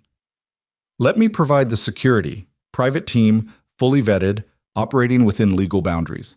They'll coordinate with your department, follow all protocols, but they'll be there, preventing the threat instead of responding to it. And Ms. Hart? Morrison looked at Lena. Are you comfortable with this arrangement? Was she? Having Victor's security team watching over her and Ethan meant surrendering the independence she'd fought for, meant admitting that maybe she couldn't protect her son alone anymore. But it also meant keeping Ethan safe, and that trumped everything else. Yes, she said quietly. I'm comfortable with it. Morrison spent another 30 minutes going over details, taking statements, making it clear that if anything illegal happened involving this private security team, the police would come down hard on everyone involved. Victor agreed to everything with the calm patience of someone who'd navigated law enforcement bureaucracy many times before. By the time they left the station, it was getting dark. Mrs. Chen had taken Ethan to her apartment, fed him dinner, and settled him in front of cartoons. Lena collected her son with profound gratitude and apologies for the disruption. It's no trouble at all, Mrs. Chen insisted. That sweet boy is always welcome here. But Lena, dear, your apartment. Where will you stay tonight? The question hung in the air. Lena's apartment was a crime scene, uninhabitable even after the police finished processing it. She had no family nearby, few friends close enough to impose on with a 4-year-old in tow. A hotel, she said. We'll find a hotel. You'll stay with me, Victor said, his tone brooking no argument. The house has plenty of room, it's secure, and you've already seen it. Ethan liked the treehouse. Victor, I can't. You can, and you will. His voice softened slightly. Please, Lena, let me do this. Let me keep you both safe, at least for tonight, and tomorrow we'll figure out something more permanent. Lena looked down at Ethan, who was half asleep against her shoulder, exhausted from the day's events. She thought about hotels with questionable locks, about being alone with her son, while someone out there had their information, about trying to maintain the independence that was looking more like foolish pride with every passing hour. One night, she said finally. Just one night. But as Victor led them to his car, as she buckled Ethan into the car seat that had appeared like magic, as she settled into the passenger seat and felt the weight of Victor's protection settle around them like a blanket, Lena knew she was lying to herself. This wasn't going to be one night. This was the beginning of something bigger, something that terrified her even as part of her desperately wanted it. Victor was back in their lives, and the careful walls she'd built to keep him out were crumbling faster than she could repair them. The question now wasn't whether they would become part of Victor's world. It was whether she could maintain any control over how it happened, or if she'd already lost that battle the moment he'd stepped out of that black SUV at the farmer's market. As they drove through the darkening streets toward Victor's house, toward the life he was offering, Lena held her sleeping son and tried not to think about how easy it would be to surrender. How tempting it was to let someone else carry the weight for a while, even if that someone was the man she'd spent 5 years running from. Control versus choice. Safety versus freedom. Love versus fear. The reckoning she'd been dreading had arrived, and Lena had no idea which side would win. One night became 3, then a week, then 2. Lena told herself it was temporary, that as soon as her apartment was repaired and the immediate threat assessed, they'd leave. But Victor's house had a way of making temporary feel permanent, and Ethan had settled in with the adaptability of childhood, treating the sprawling property like the greatest adventure of his young life. The guest suite Victor had given them was larger than Lena's entire apartment, with a bedroom for her, a connecting room for Ethan, and a bathroom with a tub deep enough to swim in. Ethan had claimed the treehouse as his personal kingdom, spending hours out there with the dinosaur figures Victor kept mysteriously producing. One new addition appearing every few days like offerings at an altar. Victor himself was everywhere and nowhere, present but not intrusive, giving them space while making his availability clear. He worked from home most days, his office door always open, always ready when Ethan came barreling in with questions or discoveries or elaborate stories that made no sense but demanded an audience. And slowly, carefully, he was becoming a fixture in their lives in a way that terrified Lena, even as it felt inevitably right. "Mama, can Victor read me a story tonight?" Ethan asked one evening after dinner, his face hopeful in that way that made refusing impossible. Lena glanced at Victor, who'd frozen in the act of loading the dishwasher, his expression carefully neutral. They'd developed a routine over the past 2 weeks. Lena handled bedtime, Victor kept his distance, maintaining the boundaries she'd insisted on. But Ethan was starting to push against those boundaries, seeking out the man who'd become a constant presence, and Lena knew she couldn't keep them apart forever. "If Victor has time," she said carefully, "it's up to him." "I have time," Victor said immediately, and the naked hope in his voice made Lena's chest tight. "What book do you want?" Ethan raced off to retrieve his current favorite, a picture book about dinosaurs that he'd already memorized, leaving the adults alone in the kitchen. Victor turned to Lena, his expression serious. "Is this okay? I don't want to overstep." "You're his father," Lena said, the words still strange on her tongue. "Reading him a bedtime story isn't overstepping. It's what fathers do." Something shifted in Victor's expression, gratitude mixed with something deeper. "Thank you for letting me do this, for letting me be here." "You didn't give me much choice," Lena said, but there was no heat in it. "I gave you every choice," Victor countered quietly. "You're the one who decided to stay." The truth of it hung between them, uncomfortable and undeniable. Lena could have left by now, could have found another apartment, could have rebuilt the walls, could have reduced Victor to supervised visits in public parks. But she hadn't. She'd stayed, letting Ethan get attached, letting herself get comfortable, letting the life Victor was offering wrap around them like a warm coat on a cold day. Ethan returned with his book, and Victor followed him upstairs to the bedroom that had slowly accumulated more of Ethan's things, clothes in the drawers, toys on the shelves, drawings taped to the walls. Lena lingered in the hallway, listening to Victor's deep voice reading about Stegosaurus and Brachiosaurus. Ethan interrupting with facts he'd learned, Victor patiently answering questions he'd probably answered a dozen times before. This was dangerous. This feeling of rightness, of family, of belonging. Lena had spent 5 years protecting herself and Ethan from exactly this scenario, and now she was letting it happen, letting them build connections that would devastate her son if they had to leave. When had staying become harder than leaving? Victor emerged 20 minutes later, closing Ethan's door with careful quietness. "He's out. Kid has the ability to go from full speed to unconscious in about 30 seconds. "It's a gift," Lena agreed, smiling despite herself. "Thank you for reading to him. He loved it." "So did I." Victor moved past her toward the stairs, then paused. "Lena, can we talk? There's something I need to discuss with you." The seriousness in his tone made her stomach drop, but she followed him downstairs to his office, a room she'd carefully avoided over the past 2 weeks. It was exactly what she'd expected, masculine and efficient, with built-in bookshelves, a massive desk, and windows overlooking the back garden. But there were also photos now, recent additions that made her throat tight. Pictures of Ethan at the park, in the treehouse, one candid shot of all 3 of them that Victor's security must have taken without her noticing. "We look like a family," Lena said quietly, studying the photo. "We are a family," Victor corrected, "whether you want to admit it or not." Lena turned to face him, crossing her arms defensively. "What did you want to talk about?" Victor pulled a folder from his desk drawer, setting it between them. "I found out who ordered the break-in, who's been looking into you and Ethan." Fear spiked through her. "Who?" "Marcus DeLuca. He runs territory on the east side, has ambitions that exceed his capabilities. He found out about Ethan somehow, decided that information was valuable enough to pursue." Victor's voice was cold, controlled. "He made a mistake."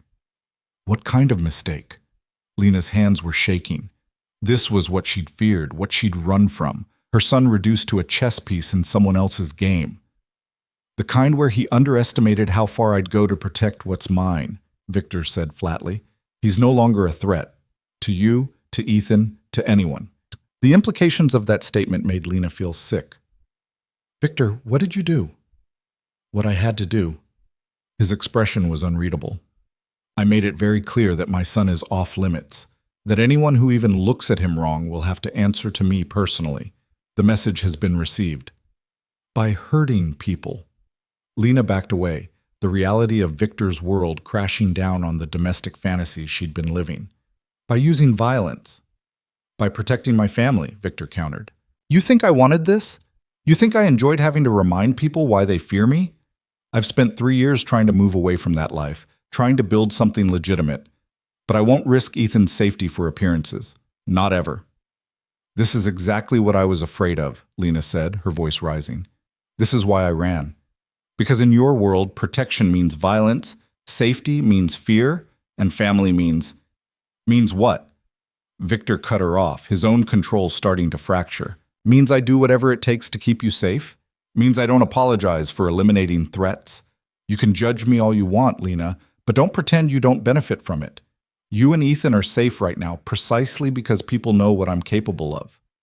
We were safe before, Lena shot back. We were fine living our quiet life before you found us.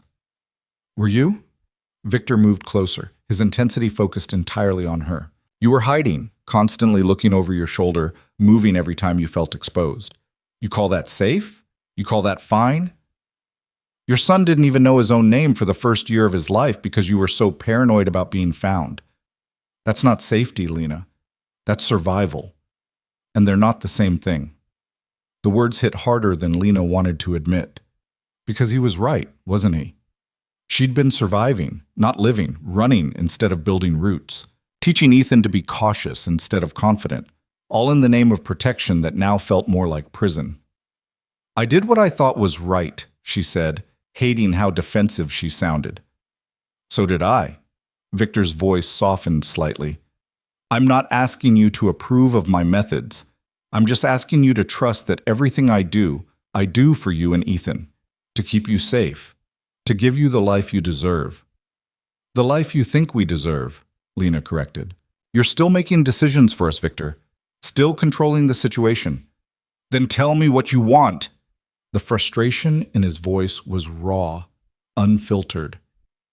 Tell me what would make you feel like you have control, like you have choices. I've given you space. I've respected your boundaries. I've let you set the pace. What more do you want from me? I want honesty, Lena's voice cracked. I want you to stop pretending you've changed when you're still solving problems with violence and intimidation. I want you to admit that bringing us into your life puts Ethan in danger instead of pretending you can eliminate every threat.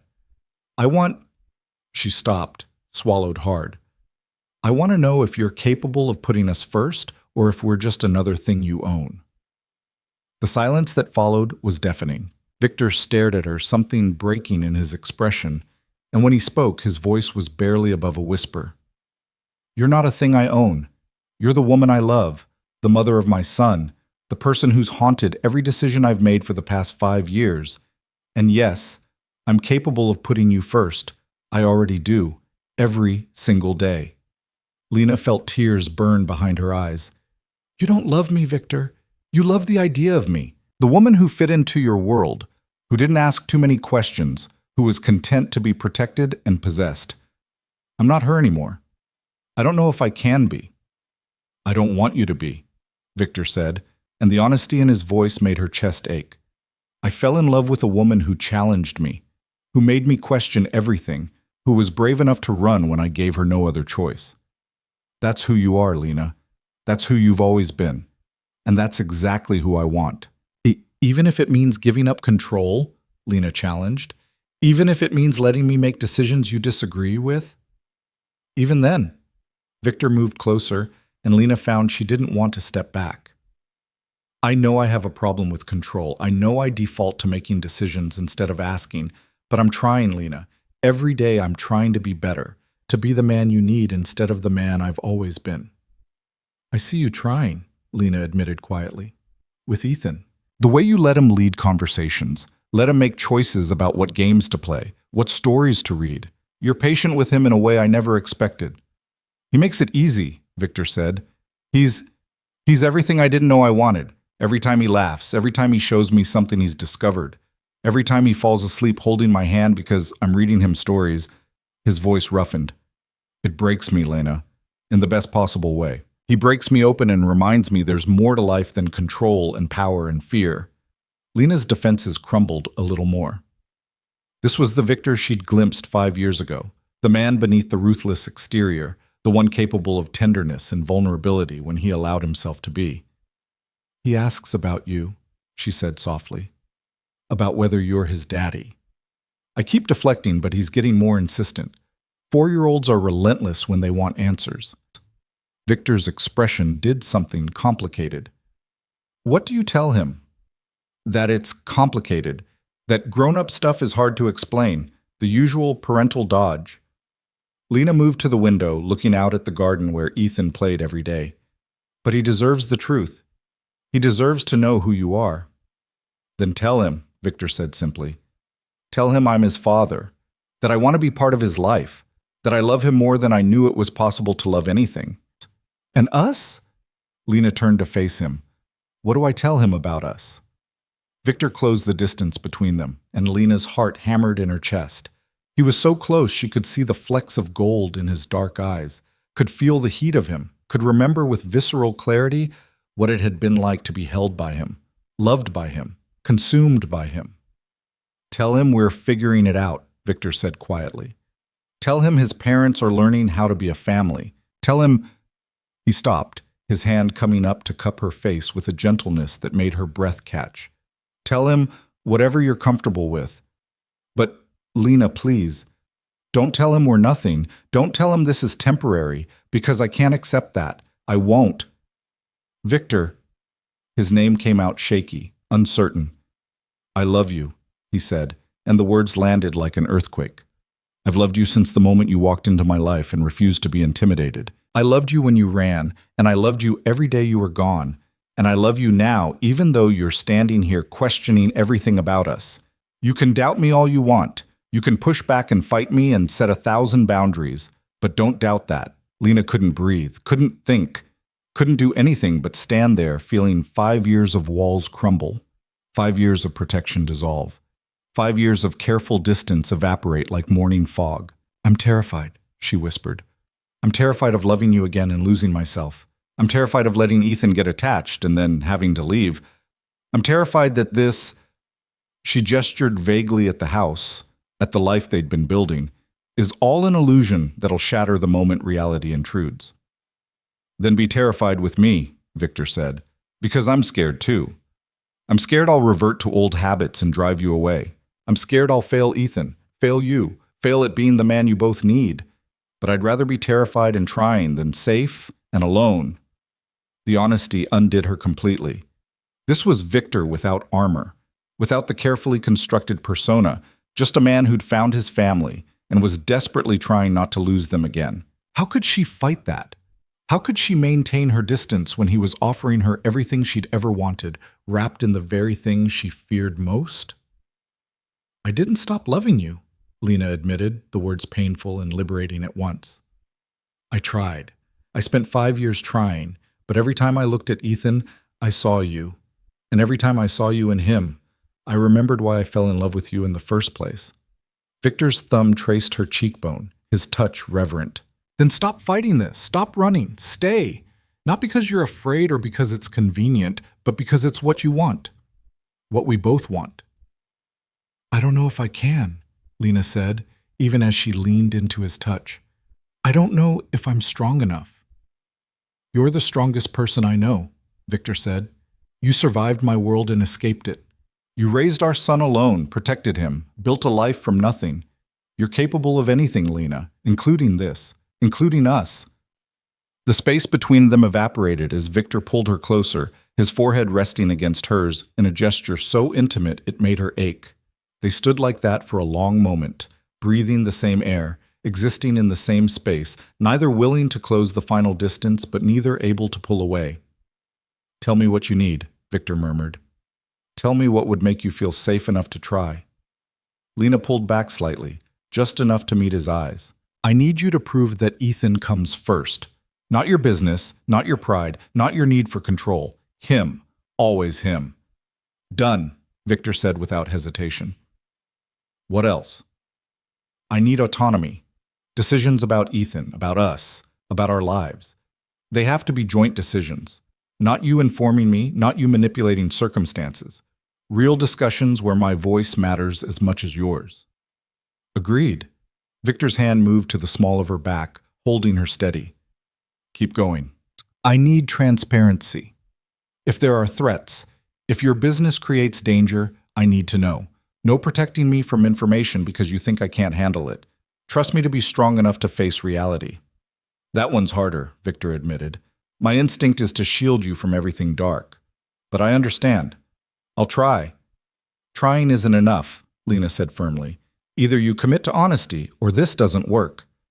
Victor was quiet for a moment, warring with himself. Then he nodded slowly. "Full transparency. Even when it scares me. Even when I think keeping you in the dark would be easier. You're right. You deserve to know what you're facing." Lena searched his expression for deception, for the calculation she'd learned to recognize. But all she saw was sincerity, raw and unguarded. "And if it doesn't work?" she asked quietly. "If we try and it falls apart anyway?" "Then we tried," Victor said. "And Ethan will still have both parents who love him. We'll figure out co-parenting, visitation, whatever it takes. But Lena," his grip tightened slightly, "I don't plan on failing. I don't plan on giving you any reason to leave again. Because losing you once nearly destroyed me. Losing you a second time would finish the job." The vulnerability in those words broke something open in Lena's chest. This was what she'd needed to hear. Not promises of perfection, but acknowledgement of risk, commitment despite fear, honesty about what failure might mean. "Okay," she whispered. "Okay. We try, really try. Not me staying out of fear or convenience, but actively building something together." The smile that crossed Victor's face was brilliant and devastating. "Yeah?" "Yeah," Lena managed a shaky laugh. "Though I reserve the right to panic and overthink and occasionally remind you of every reason this is a terrible idea."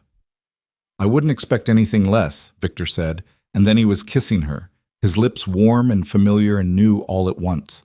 It was gentle and desperate, restrained and consuming, everything they'd been and everything they could become compressed into a single moment of connection. Lena kissed him back, 5 years of distance dissolving, and let herself feel everything she'd been suppressing. The want, the fear, the hope, the love that had never really died, just gone dormant, waiting for the right moment to bloom again. They broke apart slowly, breathless, and Lena rested her head against Victor's chest, listening to his heartbeat thunder beneath her ear. "We should probably set some ground rules," she said, her voice muffled against his shirt. "For Ethan's sake. We can't just jump into this without considering how it affects him." "What kind of ground rules?" Victor's hand traced patterns on her back, soothing and possessive at once. "We take it slow.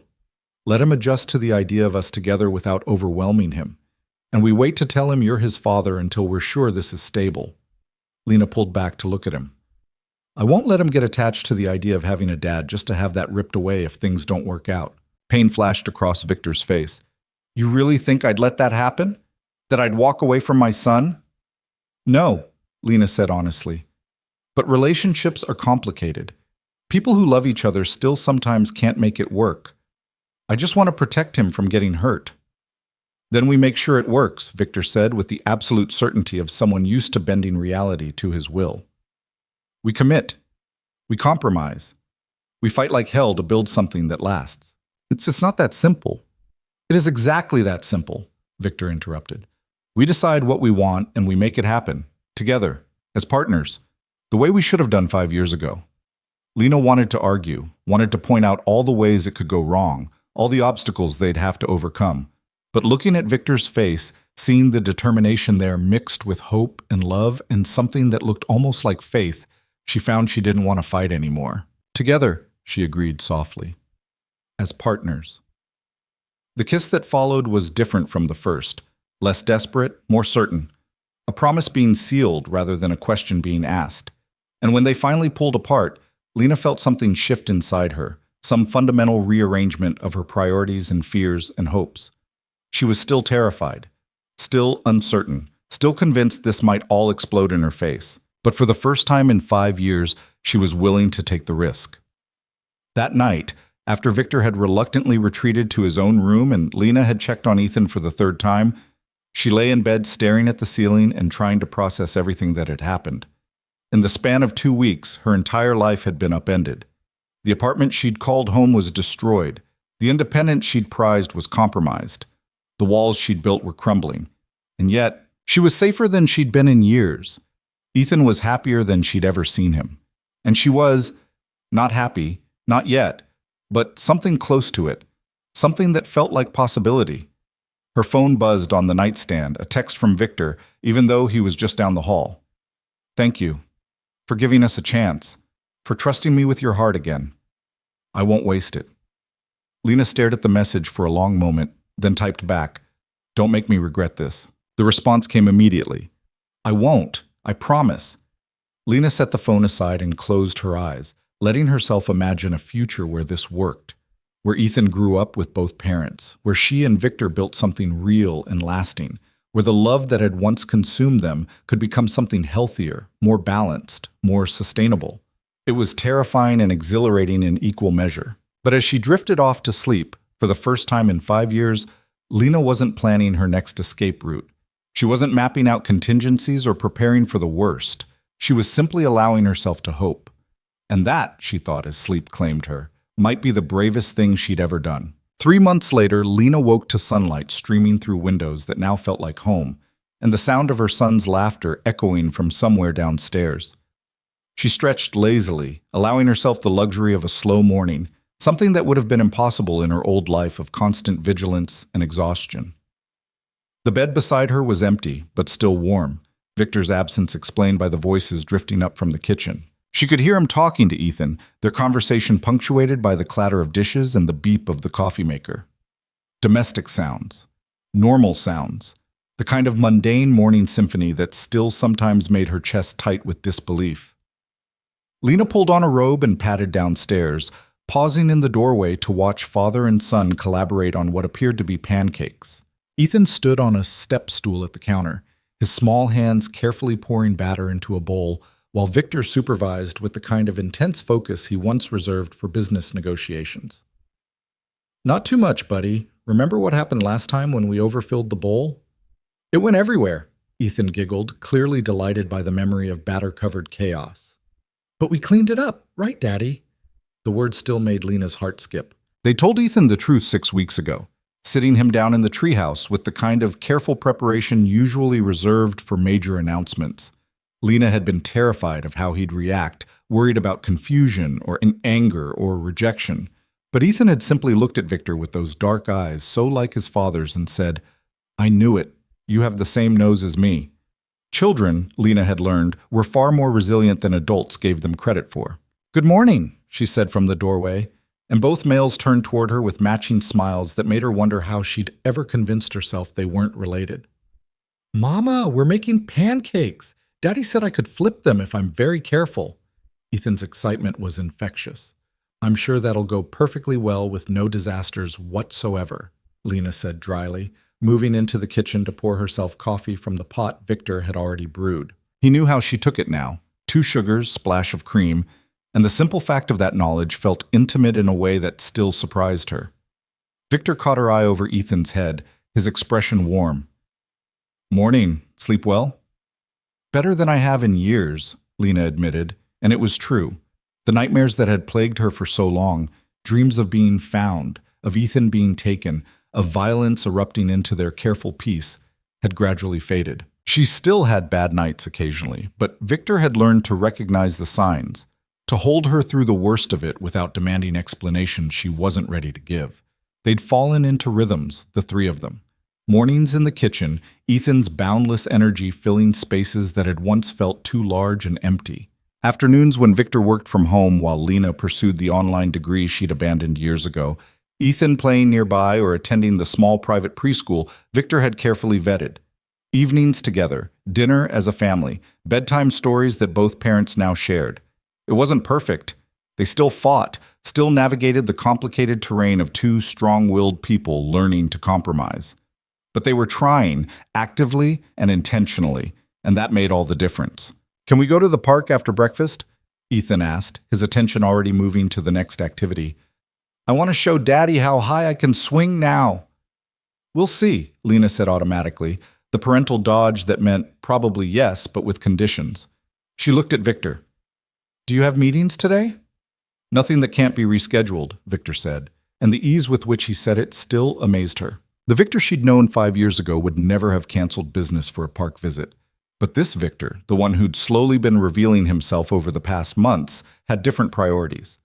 They ate breakfast together, pancakes that were only slightly burnt because Ethan had insisted on flipping them himself, and Lena watched her son chatter at his father about dinosaurs and superheroes and the elaborate imaginary world he'd constructed in the treehouse. Victor listened with the kind of attention that suggested Ethan's words were the most important thing in the universe, asking questions and offering observations that kept the conversation flowing. This was what she'd been afraid to want, this simple domesticity, this feeling of rightness, this sense that maybe, just maybe, they could build something lasting. After breakfast, while Victor took Ethan upstairs to get dressed for the park, Lena's phone rang. Unknown number. Her old instincts flared, that familiar spike of adrenaline that accompanied unexpected contact, but she answered anyway. "Ms. Hart, this is Jennifer Chen from Westside Elementary. I'm calling about Ethan's enrollment for next fall." Lena's stomach dropped. She'd completely forgotten about the kindergarten applications she'd submitted months ago, back when she was still living in the apartment, still convinced this situation with Victor was temporary. "I'm so sorry," Lena interrupted. "There's been a change in circumstances. Ethan won't be attending Westside. I need to withdraw his application." A pause on the other end.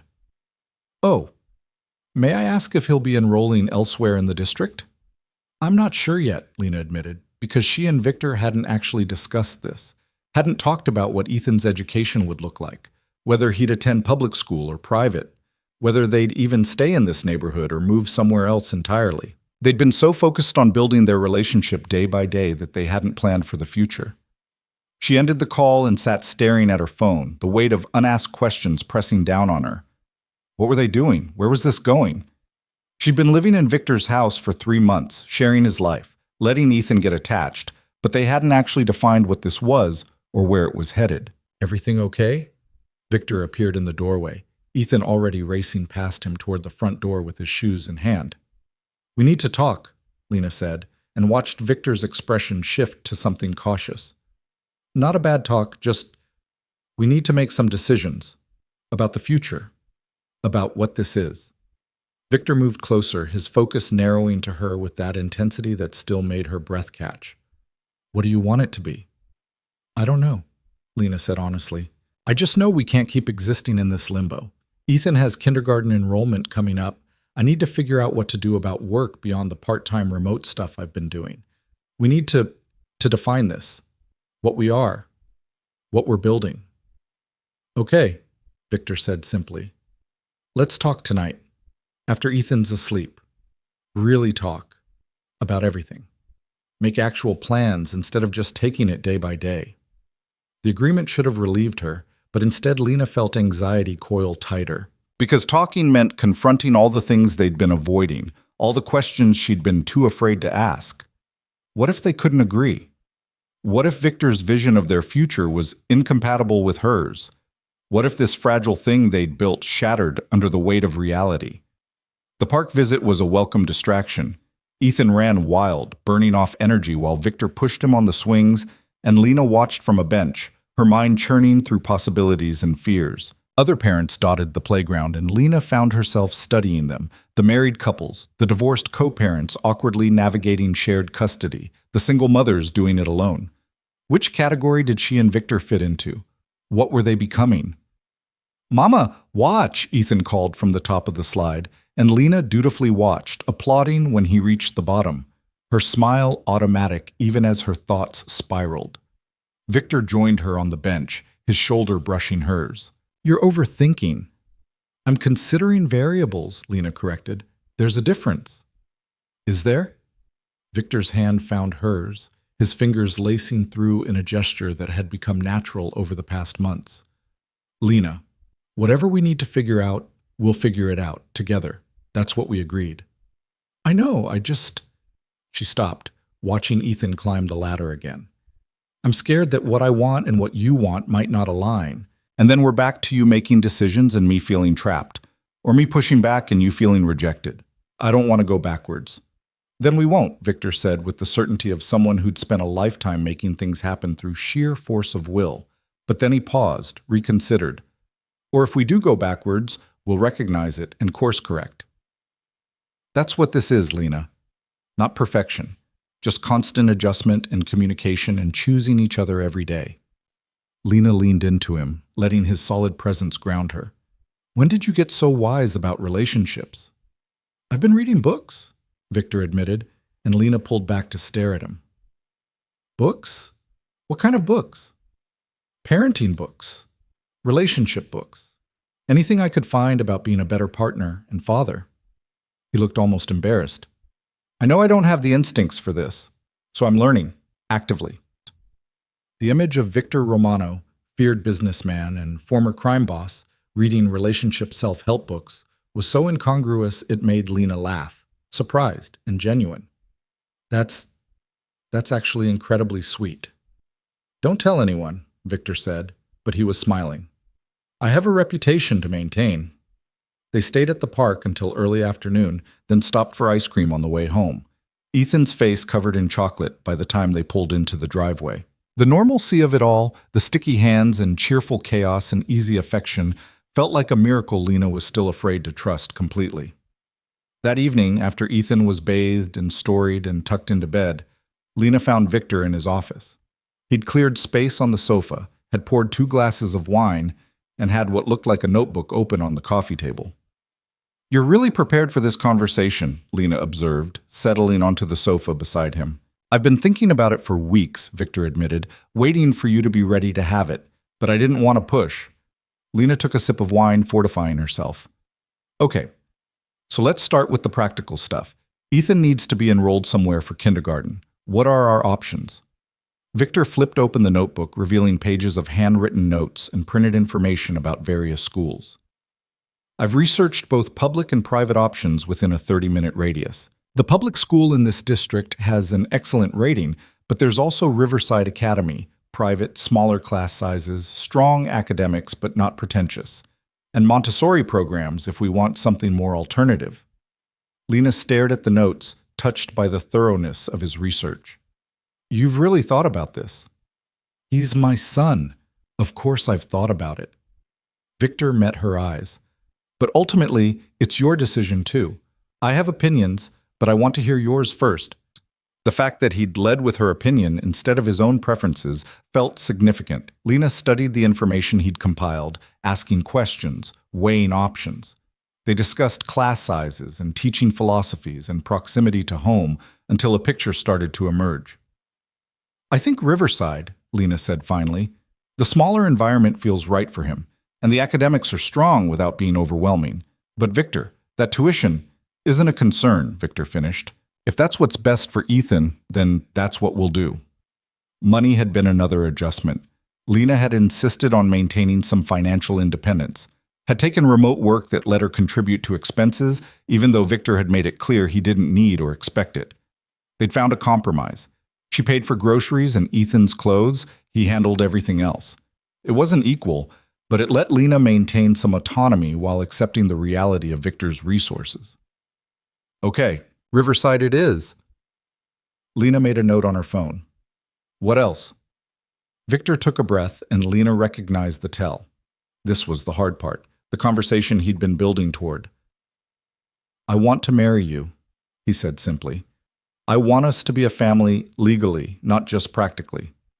I want Ethan to have my name, and I want you to have it too, if you'll take it.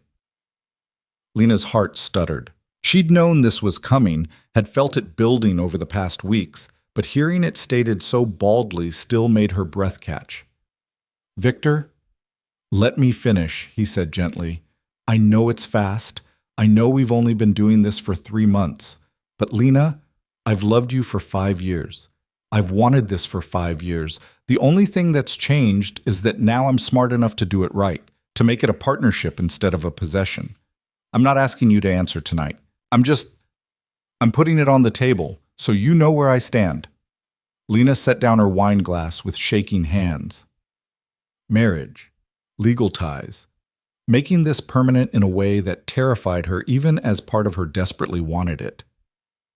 I need time, she said finally, to think about it, to make sure I'm choosing it for the right reasons, not because it's comfortable or because I'm afraid of being alone again.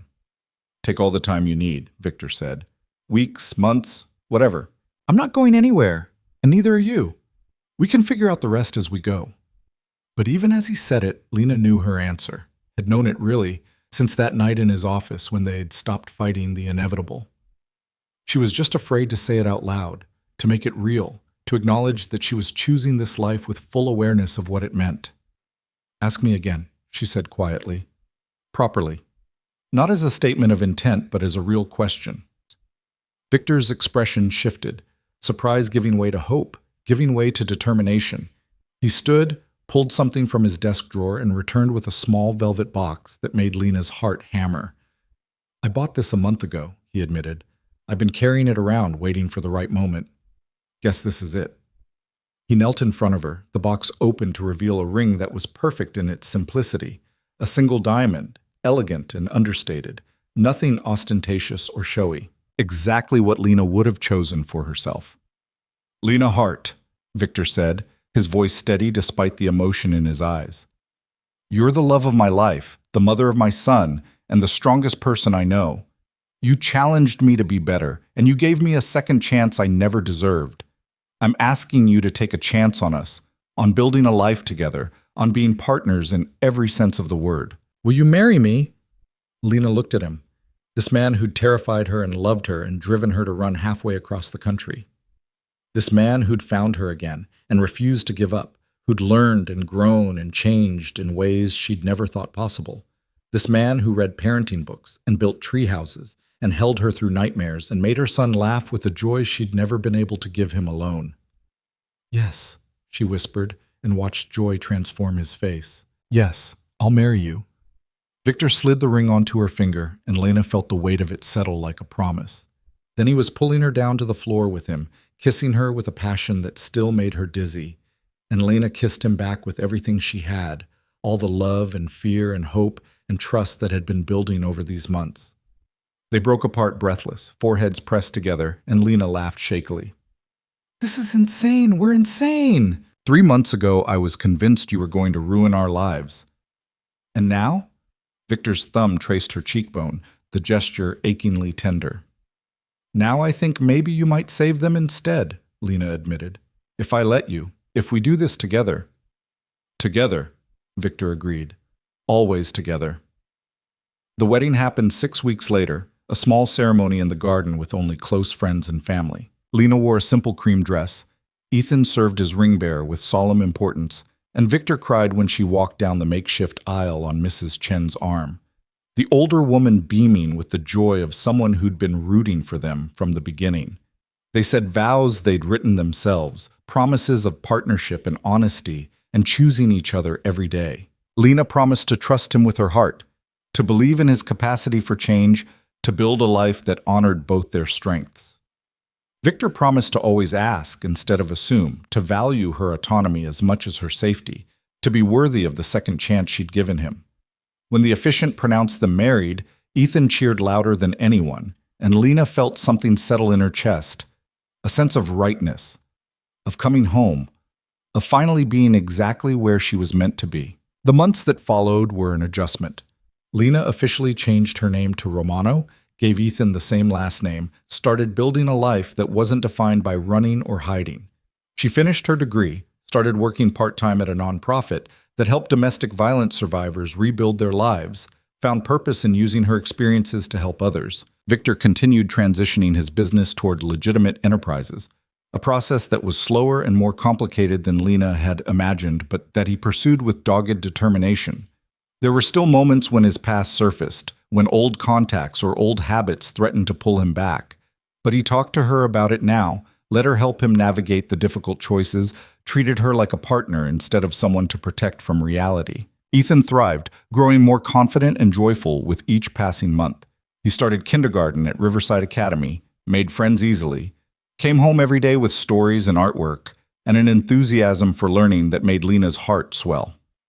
He had Victor's intensity and her compassion, and watching the two of them together, building Lego cities or reading books or just talking about life, never got old.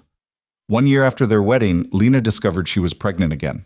The news came with complicated emotions, joy and fear tangled together, memories of the last time she'd held a positive pregnancy test and made the choice to run.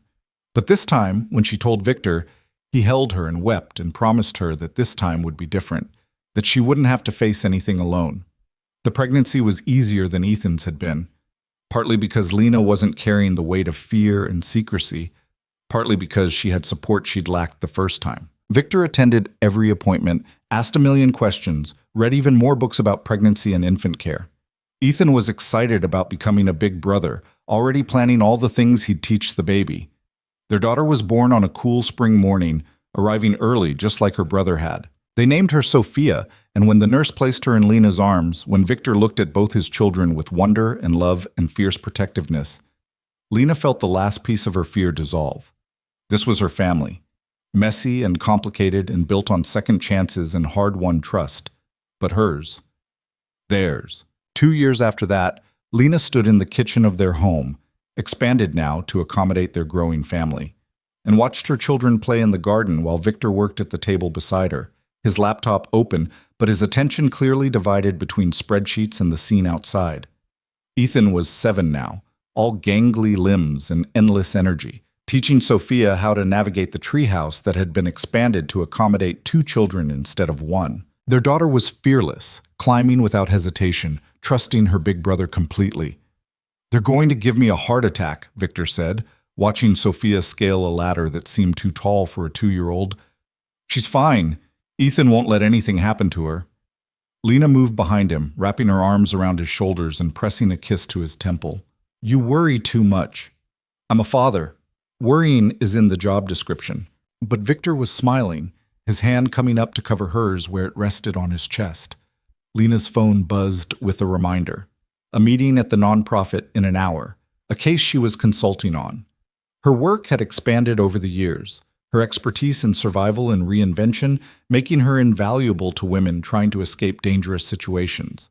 It was fulfilling in a way she'd never expected, giving purpose to the pain she'd endured. "I need to head out soon," she said reluctantly. "I'll handle dinner," Victor offered. "Maybe I'll actually follow a recipe this time instead of improvising."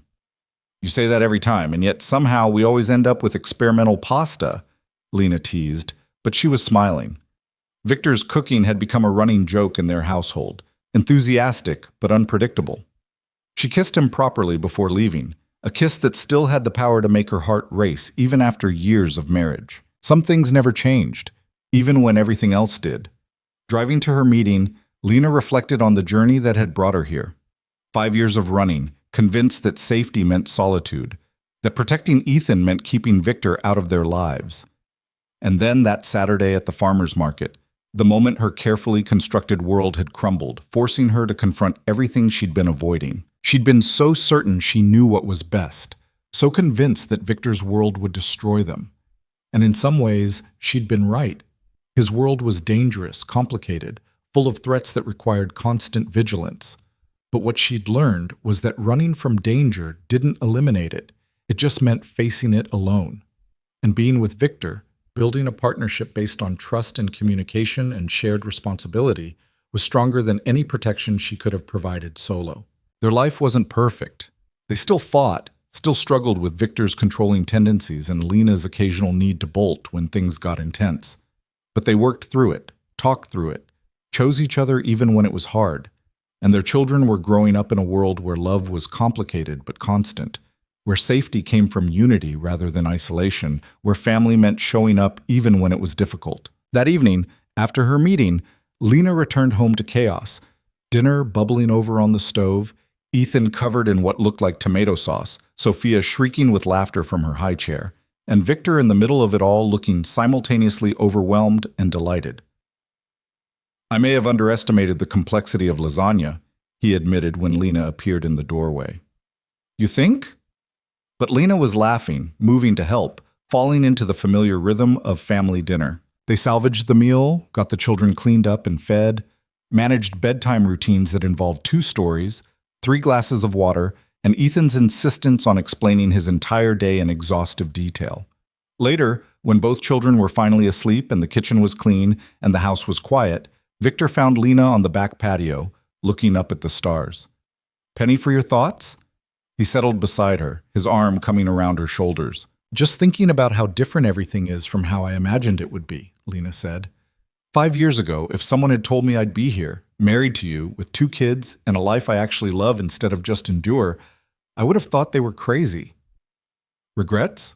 Victor asked, and there was vulnerability in the question despite years of reassurance. "Not even one," Lena said honestly. "I mean, I wish I hadn't wasted 5 years running. I wish Ethan had known you from the beginning. But the woman I was back then wasn't ready for this.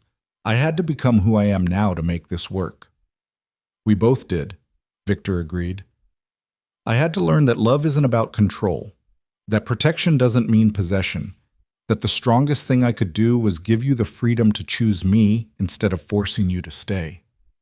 Lena turned to face him, cupping his face in her hands. "I choose you. Every day I choose you. And I'll keep choosing you for the rest of our lives." Victor kissed her then, soft and slow and full of promise. And Lena kissed him back, tasting hope and home and everything they'd built from the ashes of what they'd almost destroyed. Their empire wasn't built on fear or power or control.